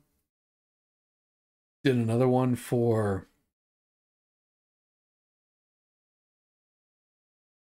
John Medeski. And some local musicians. So if you don't know who John Medeski is, look him up. Awesome musician. Well, tendonitis and carpal tunnel, which now I know what that's all about. So built these kind of things, and of course, the guy that was building them gives me a call and says, hey, let me know if you ever want to, leave this fuckwad of a boss, because we know what kind of person he is. And so I end up leaving this person, move on to going to do something else. And because of my ability of building electronics and knowing enough about how things work in music, because I've been doing it long enough, I know how to tear down an amp, I know how to wrap cords, I know how to carry equipment. That was one of my third gigs, out of the military, was moving equipment. So I got a job working for a backline company after leaving, building these Hammond bastards. Cool. I can go work for somebody that actually is well known. You would probably know the person if I mentioned their name, because they played for an Atlanta band. And I worked for them, basically loading equipment in. I worked multiple shows in Atlanta. And on top of that, I've got my music that I'm playing. And lo and behold, drugs catch up with you. You get in trouble for that kind of shit. That might have been why my boss fired me. Maybe. It might have been that I was asking for more money. Could have been any number of reasons. It wasn't that I couldn't do the job. Just like they could find somebody to do it much cheaper. So I got shit canned. The day I got shit canned, the next day I had another job. Guess who I went to go work for? Go work for Dave, which happened to be Goodcell's old bandmate. Called him up, said, "What do you got?" And he said, "I've got a lot of work that needs to be done, and I need some help." He found out who I worked for previously, which was a wonderful gentleman here in Atlanta. Built a lot of the PA equipment in Atlanta. I was working for basically a legend and had no idea that I was working for a legend in the music industry. And that was many years prior. So, well, what do you know? I said, well, I know how to build this, and I know how these go together, and I can put this, assemble this. So he pretty much hired me spot on, didn't pay me worth a damn. That's okay. And at the young age, you're just like, I'm not really worried about it. You're not really worried about health insurance or college or anything like that. You're pretty much just doing your grunt shit. Wife moves in next door. Not my wife at the time, just happened to be some girl next door. I would go about my day building, working, sanding, grinding, whatever happened to be the case at that particular day. And this lovely woman would show up every day. And I thought she was in for the conversation with my boss, because that's what they would do. They would converse and have these wonderful conversations. I was not really included in those. I would just pretty much do my thing. You know, build, fix, quiet. Well, the day that she was supposed to move in, had my engagement party, and my boss, Dave, decided to say, "Hey, I've got my helper that will come help you move." And he calls me up on that particular day that she's moving in. And I inform him that I'm at my engagement party. I appreciate it, but I am with my future wife right now, and I will not be able to attend to help move your neighbor in. Slightly perplexed by this, I believe he felt a little guilty and decided to show up to my engagement party, which it was a wonderful party. The people were really nice. Had a great time. My future bride at the time was very excited, very happy, showing off the ring that I got her. And on Christmas Eve, the little bitch dumps me, which was absolutely a good thing because, well, I had nothing to provide for her. I was basically just nobody doing nothing, and probably would have ruined her life completely. You said, "Sayonara." Oh, that broke my heart. Good thing, sex was always good, of course, but I had nothing to provide for her, being I was able to provide for myself, but I was not able to provide for anybody else. And she did me such a great favor, because as heartbroken as I was, a few months later, I get to meet my future wife yet again. This is whenever she started hanging out, and she started going, "Oh, who's this guy with the long hair?" Yeah, I actually had long hair. Now I keep it cut short. I keep it trimmed because, oh, it's just too much of a hassle to have 10 pounds of hair whenever it's wet, or 20 or 30, whatever, how heavy it was. I think it ruined my neck. But she got to meet me. Swell. It was wonderful. We went on our first date whenever I finally was like, you know what, I want to ask this girl out. Sort of over my ex. I'm like, I think I'm going to ask this girl out.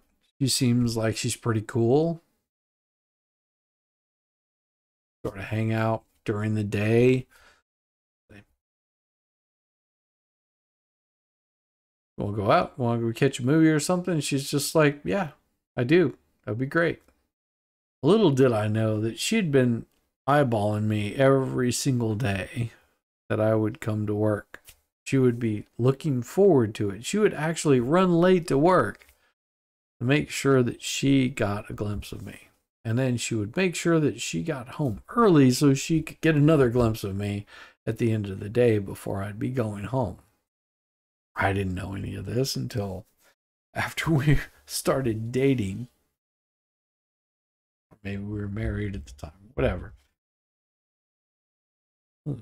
Pretty cute if you think about it. It was just like, here I am, just some total schmuck, low-life nothing that's doing absolutely nothing. But find an attorney that's just junior or associate, something like that. And we end up dating. Pretty cool, pretty sweet. Found out that somebody had screwed up my IRS taxes. H&R Block sucked my balls. Screwed up my IRS taxes, and I ended up owing about $1,500. Now, $1,500 doesn't sound like a whole lot of money now, but at that particular time, whenever you're not making a whole lot of money,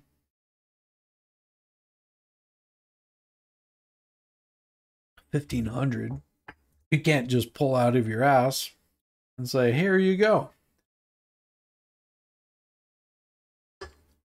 She offers to pay my horrible debt of $1,500 because she's like, oh, that's nothing. And I told her no.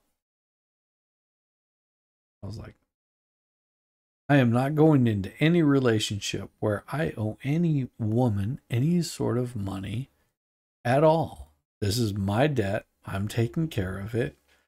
Don't worry about it. She convinces me because I have this wonderful talent to be able to fix computers. Sit down with a computer. You can give me any random bullshit and I can figure it out and go, it's fixed. I actually have to focus on it a little bit more than some random person might be able to do, but I can actually make it work properly. Like, one of my buddies worked at Best Buy whenever he was in college. Why don't you go, put in an application, see what happens? I was like, yeah, sure, whatever. So I put in an application. Guess what? I actually hired my sorry ass. Long hair, tattoos, and all. Yeah. Tattoos all up and down my arms. They say, you know what? You sort of exemplify what Geek Squad is all about. But you know what? Because we are a corporation, we are going to make you, instead of wearing short sleeve shirts, you have to wear long sleeve shirts. So I couldn't wear the official uniform of the Geek Squad, although they did give me this really cool badge. I'll break it out sometimes. It's pretty hilarious. And they want you to basically drive into people's homes and sit down and fix their broken shit, which no big deal because people pleaser. Seriously, it was really good stuff because I learned how to do a lot of things that I never would have been able to do before most of it is just, I mean, it's 10-year-old level. I mean, 10-year-old could do a lot of the stuff that I was doing. As long as they're not girls. Girls tend to download viruses because they don't read the fine print and they say, yes, I accept. Note to gentlemen, if you have daughters, do not allow them to just say yes and accept, because they will accept any terms of service, even selling their soul to the devil himself. Trust me, because I have found, I don't know how many viruses, keylogger accounts on young girls' computers. You would think that the boys were horrible. The boys are not horrible. The boys might look at dirty pictures. That's about it. But they're smart enough to go, yes, I do not accept your terms of service. Girls, on the other hand, I want to view this. I will hit yes. I will hit accept no matter what. And they log their computer down with all these viruses that are absolutely horrible. Young girls are awful on the computer. They will fuck up a computer faster than my wife. My wife is not a young girl, but she will still fuck up a computer really, really fast.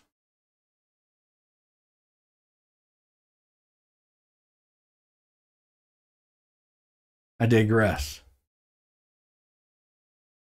So, my wife talks me into doing this. Absolutely.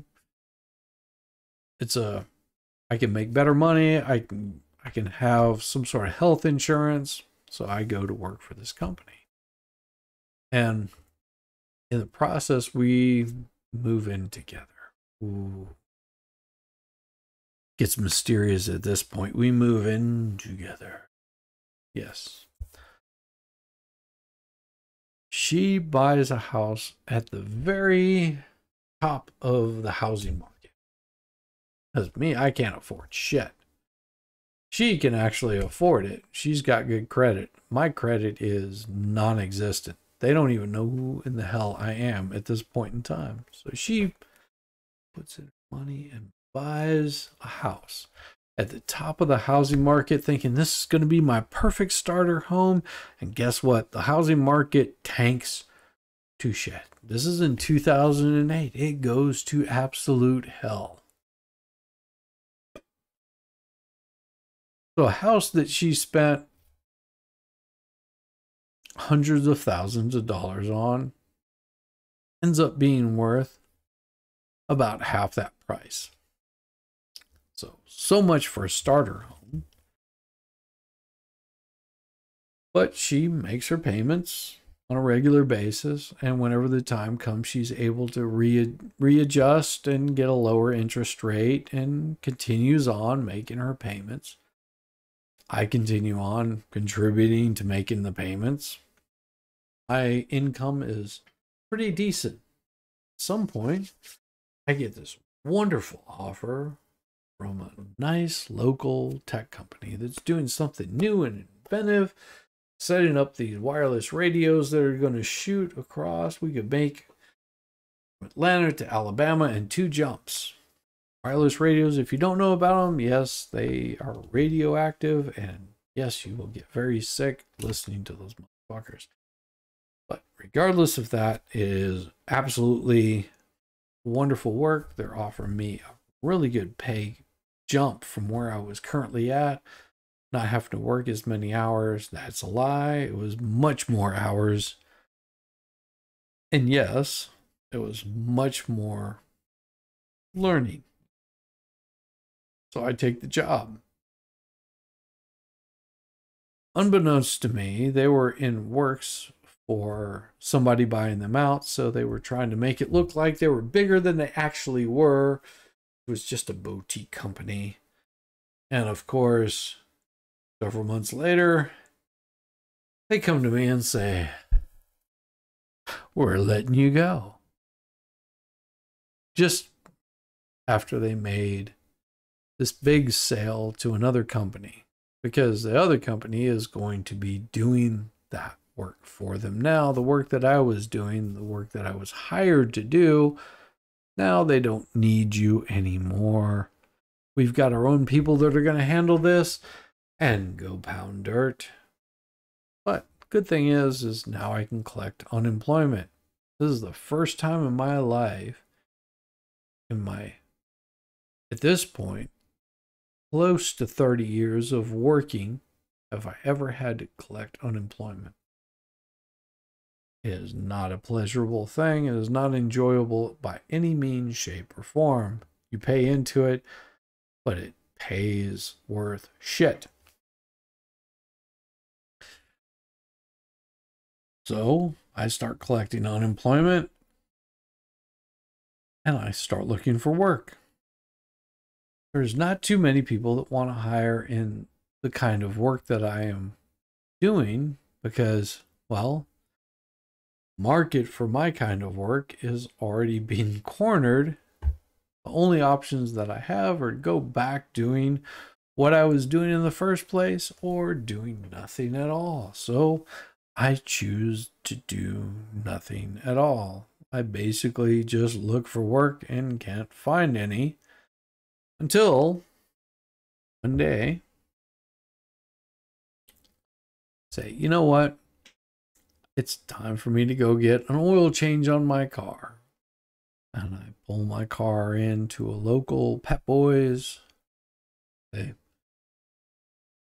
Actually, it was Big Ten Tires at the time. This is before Pep Boys bought them. I pull my car in there and I say, would you mind doing an oil change, an entire rotation? Absolutely. So I'm watching this guy work on my car and I'm going, you're a complete idiot. Literally, you are a complete idiot. That is not how that's supposed to be done. And he comes in and tells me what's wrong with my car, and I explain to him, yes, I know that this is wrong, this is wrong, this is wrong, this is wrong. That's not my point. Why don't you rotate the tires, balance them properly, change my oil out? He says, oh, yeah, sure. We got you. Well, the manager turns to me and says, we are looking for technicians. Why don't you come work for us?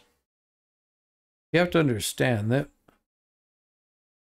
probably about 20 years prior, I was a mechanic and I know how to do these kind of things. And I say, wonderful. Let's go ahead.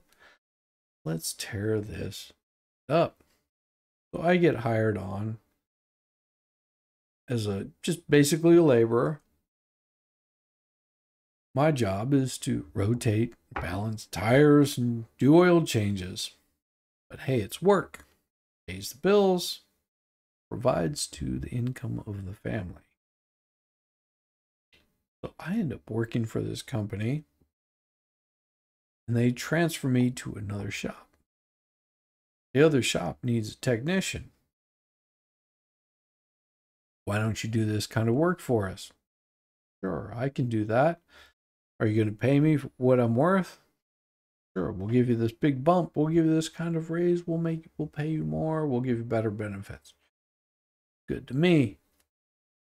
So I continue on with them. Well, apparently the assistant manager that they moved to this place is a complete bonehead. And I basically tell him to go pound dirt whenever he asked me to do something. That wasn't greatly appreciated. So they transferred me to another store. And they transferred me to another store after basically I tell someone they're a complete idiot and I'm not doing their stupid shit because that's absolutely the wrong way to do it. And I end up in this wonderful store that's not too far from my house. It takes me 10-15 minutes to get there unless you have a snowstorm in the middle of January, February, whatever. Have a wonderful big snowstorm. It takes you 6 hours to get home, which would normally take a 20-minute drive and turns it into 6 hours. Only in Atlanta can you experience that kind of stupidity. I end up working for that company for about 6 years, doing nothing but fixing broken cars and showing other people how to fix broken cars. And not getting paid for some of the work that I'm doing because that is the kind of company that Pep Boys is, that they will make sure that you get completely screwed on your pay because they will discount your labor, but they will not discount those parts because those parts cost money. Labor doesn't cost them shit, and they can discount that. So don't be a dumbass. If you go to work for a company like Pep Boys, you would be better off just cutting off your left nut and saying, "Thank you, sir. May I have another?" Because they're assholes. With Pep Boys, and one of the managers I was working with gets an offer to go to work for Honda, a dealership for Honda, not Honda in particular, just a dealership. Big difference. And he talks me into going and doing an interview. So I say, well, you know what? I'll go do your little interview. I will enjoy this. See what it looks like. See how it goes. I go and do this interview, and they're like, we will hire you tomorrow. Because I had at that point 3 or 4 ASE certifications. Like it was like brakes and just I couldn't even I cannot even remember the ASEs. It was about 3 or 4. We'll hire you tomorrow. What are you paying? Well, it's not much more than what I'm making right now. You know, let me think about it. I'll get back to you. So I go back to Pep Boys. Wonderful stuff. Sitting there working on this vehicle. And there's this policy that Pep Boys does where they go, sorry, we had to cut the billable hours on this particular job, but you know what? We'll make it up to you next time. After 6 years of hearing that kind of shit, start going, yeah, they're not going to make it up next time. And of course, it's expected every week that you've got to pack up all their bullshit broken parts so they can ship them off, but the guy never shows up to ship it off, or the manager never shows. Who the fuck knows? You've got this pile of shit and you can't even get into a bay because all this crap is taking up the bays. You know what? This is garbage. Well, a job comes in, and this is a 19-hour job of replacing an engine. But it's not just replacing the engine, you're actually taking and stripping it, an engine down to its core components and replacing everything on top of it. So imagine you've got this engine block, you have a crank, you have pistons, all that stuff is together, and that's all you're given. And you have to put everything together from scratch. Put all this shit together, and then you've got to mount it in the car, you've got to attach it to the transmission, you've got to hook up all your coolant lines, your AC lines, you got to get this motherfucker cranked up, and you've got to get it started, and it has to drive out of there. This is 19, 20, something like that, hour job. You finish the job, and they've discounted it down to where you get paid 5 hours. Whenever you're working at a billable rate, that really sucks. Because imagine you're getting paid, for example, $100 an hour. I'm just using this as an example. You're getting paid $100 an hour. And you get a job that pays $1,900. That's not too bad. Damn, I'm going to make some bank this week. It's going to take me a couple of days of, work days. If I work a little bit late, I can get this thing done. But I'm going to get $1,900 off of it. Just this one job over 2 days. Sounds good to me. And then you find out that you worked for 2 days putting this shit together, and you get paid $500.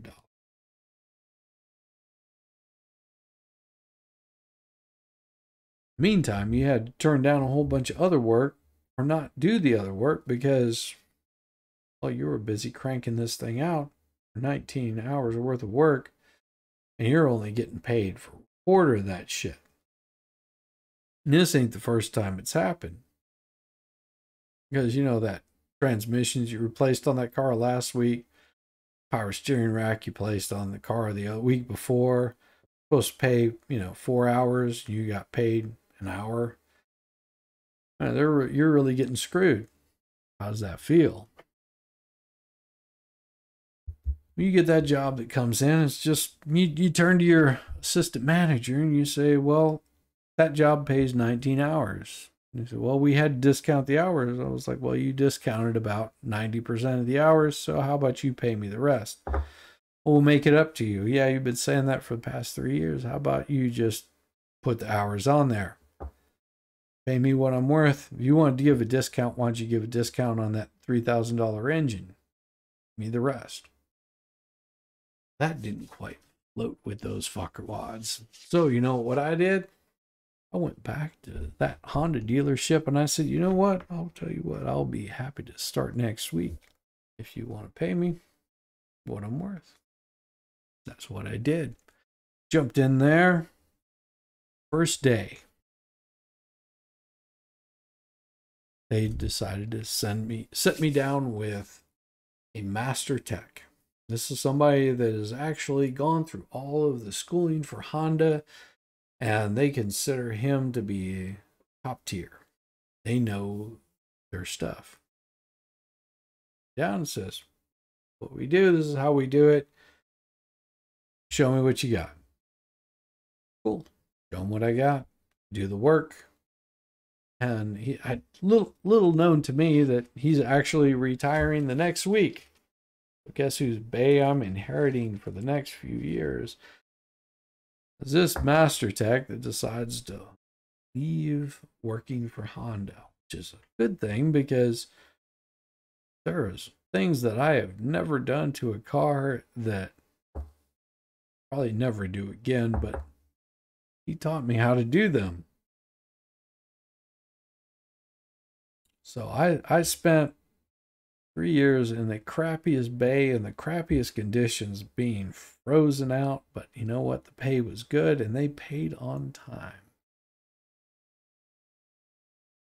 You know what? That gave me all kinds of health insurance and health benefits. I continued working for that company well beyond my welcome. They wanted me to become a master tech. Why? Because I could strip apart the entire inside of an Odyssey van to get to the wiring harness, which means you have to drop the tank, you have to drop the seats, you have to drop the exhaust, just to get to the bolts that hold the seats in place to pull those out. So you can rip the entire carpet out, rip out the headliner, so you can pull the airbags loose, and you have to pull all of this wiring harness. It takes about 5 hours to do. And once you've done all that, guess what? You get a new harness, you get to plug it all back in, put everything back together again the same way that you took it apart. And that's on a brand new vehicle. You know what? Pays to know how to do that. But true to being a mechanic and being a grunt laborer, they do not want to pay you for all those hours. Now, if you've got a good shop foreman like I had, thank you, Mr. Bryan, give out any last names, he was able to say, let's go ahead and pay this guy what he's worth and get the job done. Get the job done. What? Next week, you do another one. You can make some pretty good money. Service advisors are idiots, and don't trust them. Trust the mechanic that's actually working on it. Make sure it's an actual mechanic and somebody that knows what they're doing, because mechanics are shitwads. Some of them are, and they're scam artists, and they're bullshit artists. Even if they're working for a dealership, they're shitheads. Some of them actually know what they're talking about. They can make it sound like they know what they're talking about. That does not necessarily mean that it's so. How do you differentiate? Well, that is up to you. You can pretty much read a mechanic right off the bat. I always shot people straight. This is what you need to have done. This is what can wait. And this is what, I recommend. Power steering flush, I recommend that you get it done. It's not necessary unless you've got all these leaks. And then you've got a power steering that's actually shot. You need to replace the power steering. Whatever. I never had any problem getting any kind of work or explaining to people or pointing out what actually needed to be done. If somebody cannot point out the work that needs to be done, they're probably making shit up or they're running off of some little list that they me, I could always point out every single thing that needed to be done. I could explain why it needed to be done. Service advisors actually enjoyed working with me whenever they were worth a damn and knew what they were doing, because they could not explain the work that needed to be done, but they could bring the customer out to me, and I could point out every single little detail and every single problem that needed to be done, whether they wanted to pay for it or not. It could sometimes run into the thousands, and that's because vehicle maintenance is very important. Take care of your shit. If it's broken, take care of it before it becomes a bigger broken problem, because that's usually what happens. So I could do that kind of wonderful work. You know what? After you've been doing that for many, many years, and you've run many, many ratchets with these monster hands, imagine taking this meat hook. That is a meat hook. I say meat hook, I mean that is a big freaking hand in a little bitty car working in little tight spaces. Arthritis does not do the hands very well, so shit starts to hurt. Work on those cars multiple years, little tight spaces, doing it looks a little kinky, but you're literally turning screws with just the tips of your fingers. Get them loose, to grab them, to pull them and move them out of the way. It starts to take a toll on it. And in my 50s, that becomes very difficult. I'm sure there's people that can still do it in their 50s. They don't have the same arthritis problems that I've had for many years. I've been playing music for so many years. Fuck knows. But I had good health insurance. My lovely wife decided she was going to start her own business. Kudos to her, because being an attorney, she's smart. She was able to get her business started, get it kicked off. The whole time, my health insurance could pay for her doing that. At some point, she turns to me and says, "My love, my darling, my sweet man of my dream." I absolutely bullshit you, because my wife does not talk like that. Ask me if I'm happy, because she can see the kind of pain that I'm in on a daily basis. And no, I am not happy. And a little bit of pain, it hurts to basically get up in the morning at 4 o'clock in the morning, get home rather late because you're tired and you've been busting ass all day. There was not a time that you can look at my hands now. You can see those nails. Maybe not. Those nails look pretty clean. There was a time my hands were as dark as these right here. Literally. I mean, that was my fingernails. We would go on vacation, and it would be about, a week vacation before my hands would actually be soft enough to touch my wife, because they were so calloused and damaged, oil soaked, and scraping dirt out from underneath the fingernails that was just basically oil and muck and grime. My lovely wife tolerated that shit, but you know what? my job paid for her health insurance because she was under my health insurance. She lost hers whenever she left her company, the company that she had been working for many years, that she was in, not a name partner, just not even an equity partner, just that's the name that they give an attorney whenever they reach a certain level. They make her, well, I will say that one of their Christmas bonuses, this is the wonderful company that she worked in, decided that it would be wonderful to give a $500 Home Depot gift card. That was the thanks they got. Of course, she was still making good money. Nothing wrong with that. Still making good money. But it wasn't until she decided to break out on her own. And whenever she did, she left with a bang. Oh, she left with a bang. I won't get into that whole detail, unless at some point she decides to talk about it. Needless to say, she started her own law firm. Just her. By herself. The day that she came home, I could see the pain, the tears in her eyes. Oh my. What do you say to somebody that is the main breadwinner that just saw their entire life get crushed in front of them? And trust me, my wife makes more money than I do. She went to college.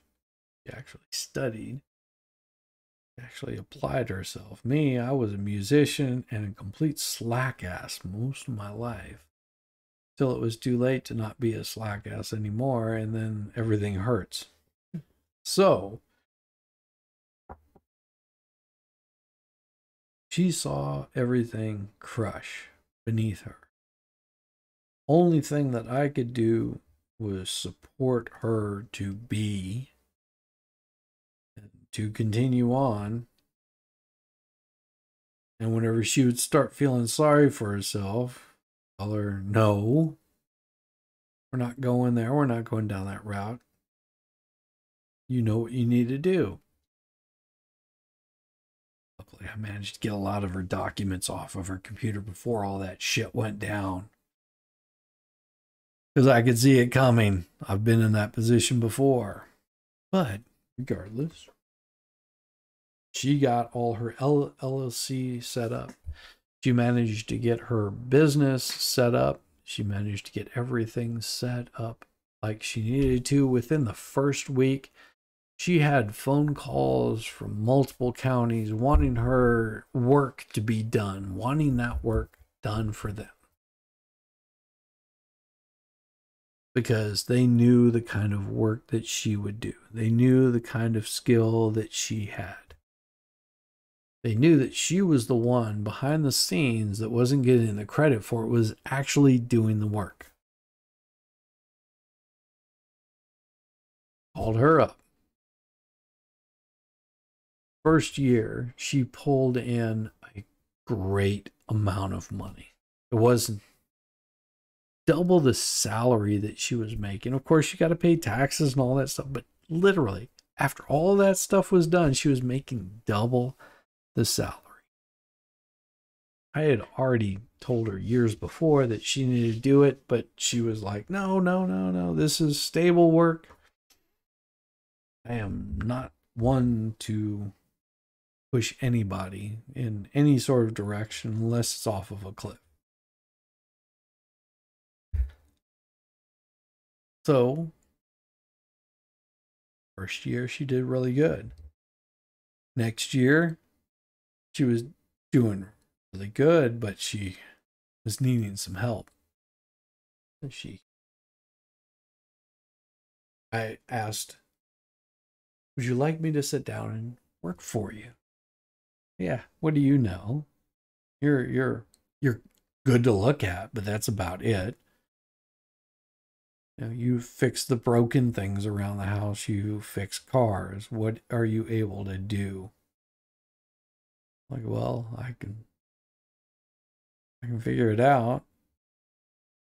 She gave me about a month or two, set me down with some of her wonderful work that she needed to have done. I sat down, and it was so easy. Oh my gosh, my hands didn't get dirty. And I would do it on my free time. Fun. Legal work. Imagine that. Some guy with big meaty paws that has been smashing up cars and tearing them apart and rip an engine out of a car in less than an hour. Now all he does is sit down and type. Sounds like a pussy to me. You know what? Quick. Mind is quick. Hands are not as quick as they used to be. But I learned what I needed to do. Did that for her. And year before everything went to shit and they started locking everything down, I put in my 2-week notice. Got my 2-week notice done. That was in February. Guess what? March 1st, I started working for my wife. Oh my gosh, what a difficult thing to do, working for a woman. Because they're inferior. Whatever. I go to work for her. She's got the brains. I've got other skills.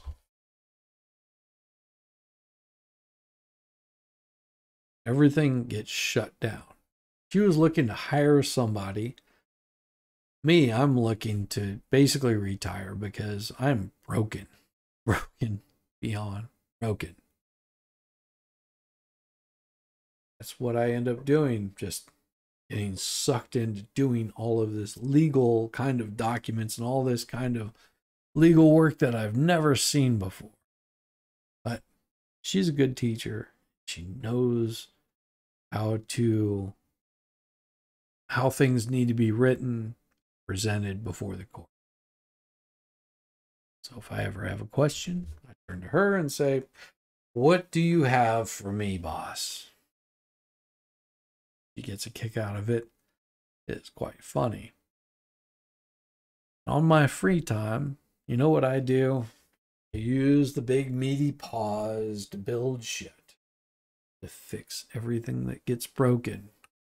This isn't working anymore. Well, you don't have to hire somebody to do it. Still get to use the skills of the hands without feeling the suffering and pain of doing it on a regular basis. All of the income that she makes, I get to work. Some of that actually comes back to the company. She doesn't have to hire somebody out.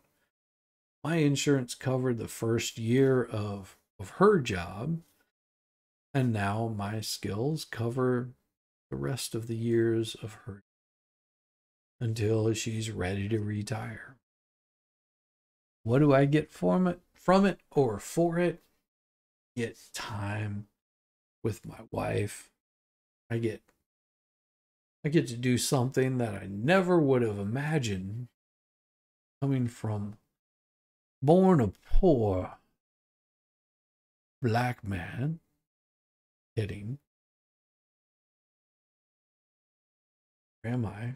Maybe I am black. Maybe you just don't know. Anyhow, being raised in a really shitty situation, going from bounce to bounce to bounce to all of a sudden I'm doing wonderful work. Maybe not glorious work, but it's work that I enjoy. And it's not really a career. It's just, this is my retirement. This is the fun that I get to have at the end of the day. At the end of the day, I get to jump on YouTube and talk trash as much as I want to. I could sit down and I could play video games all into the wonderful night, because being an old shit like I am, I don't sleep too well.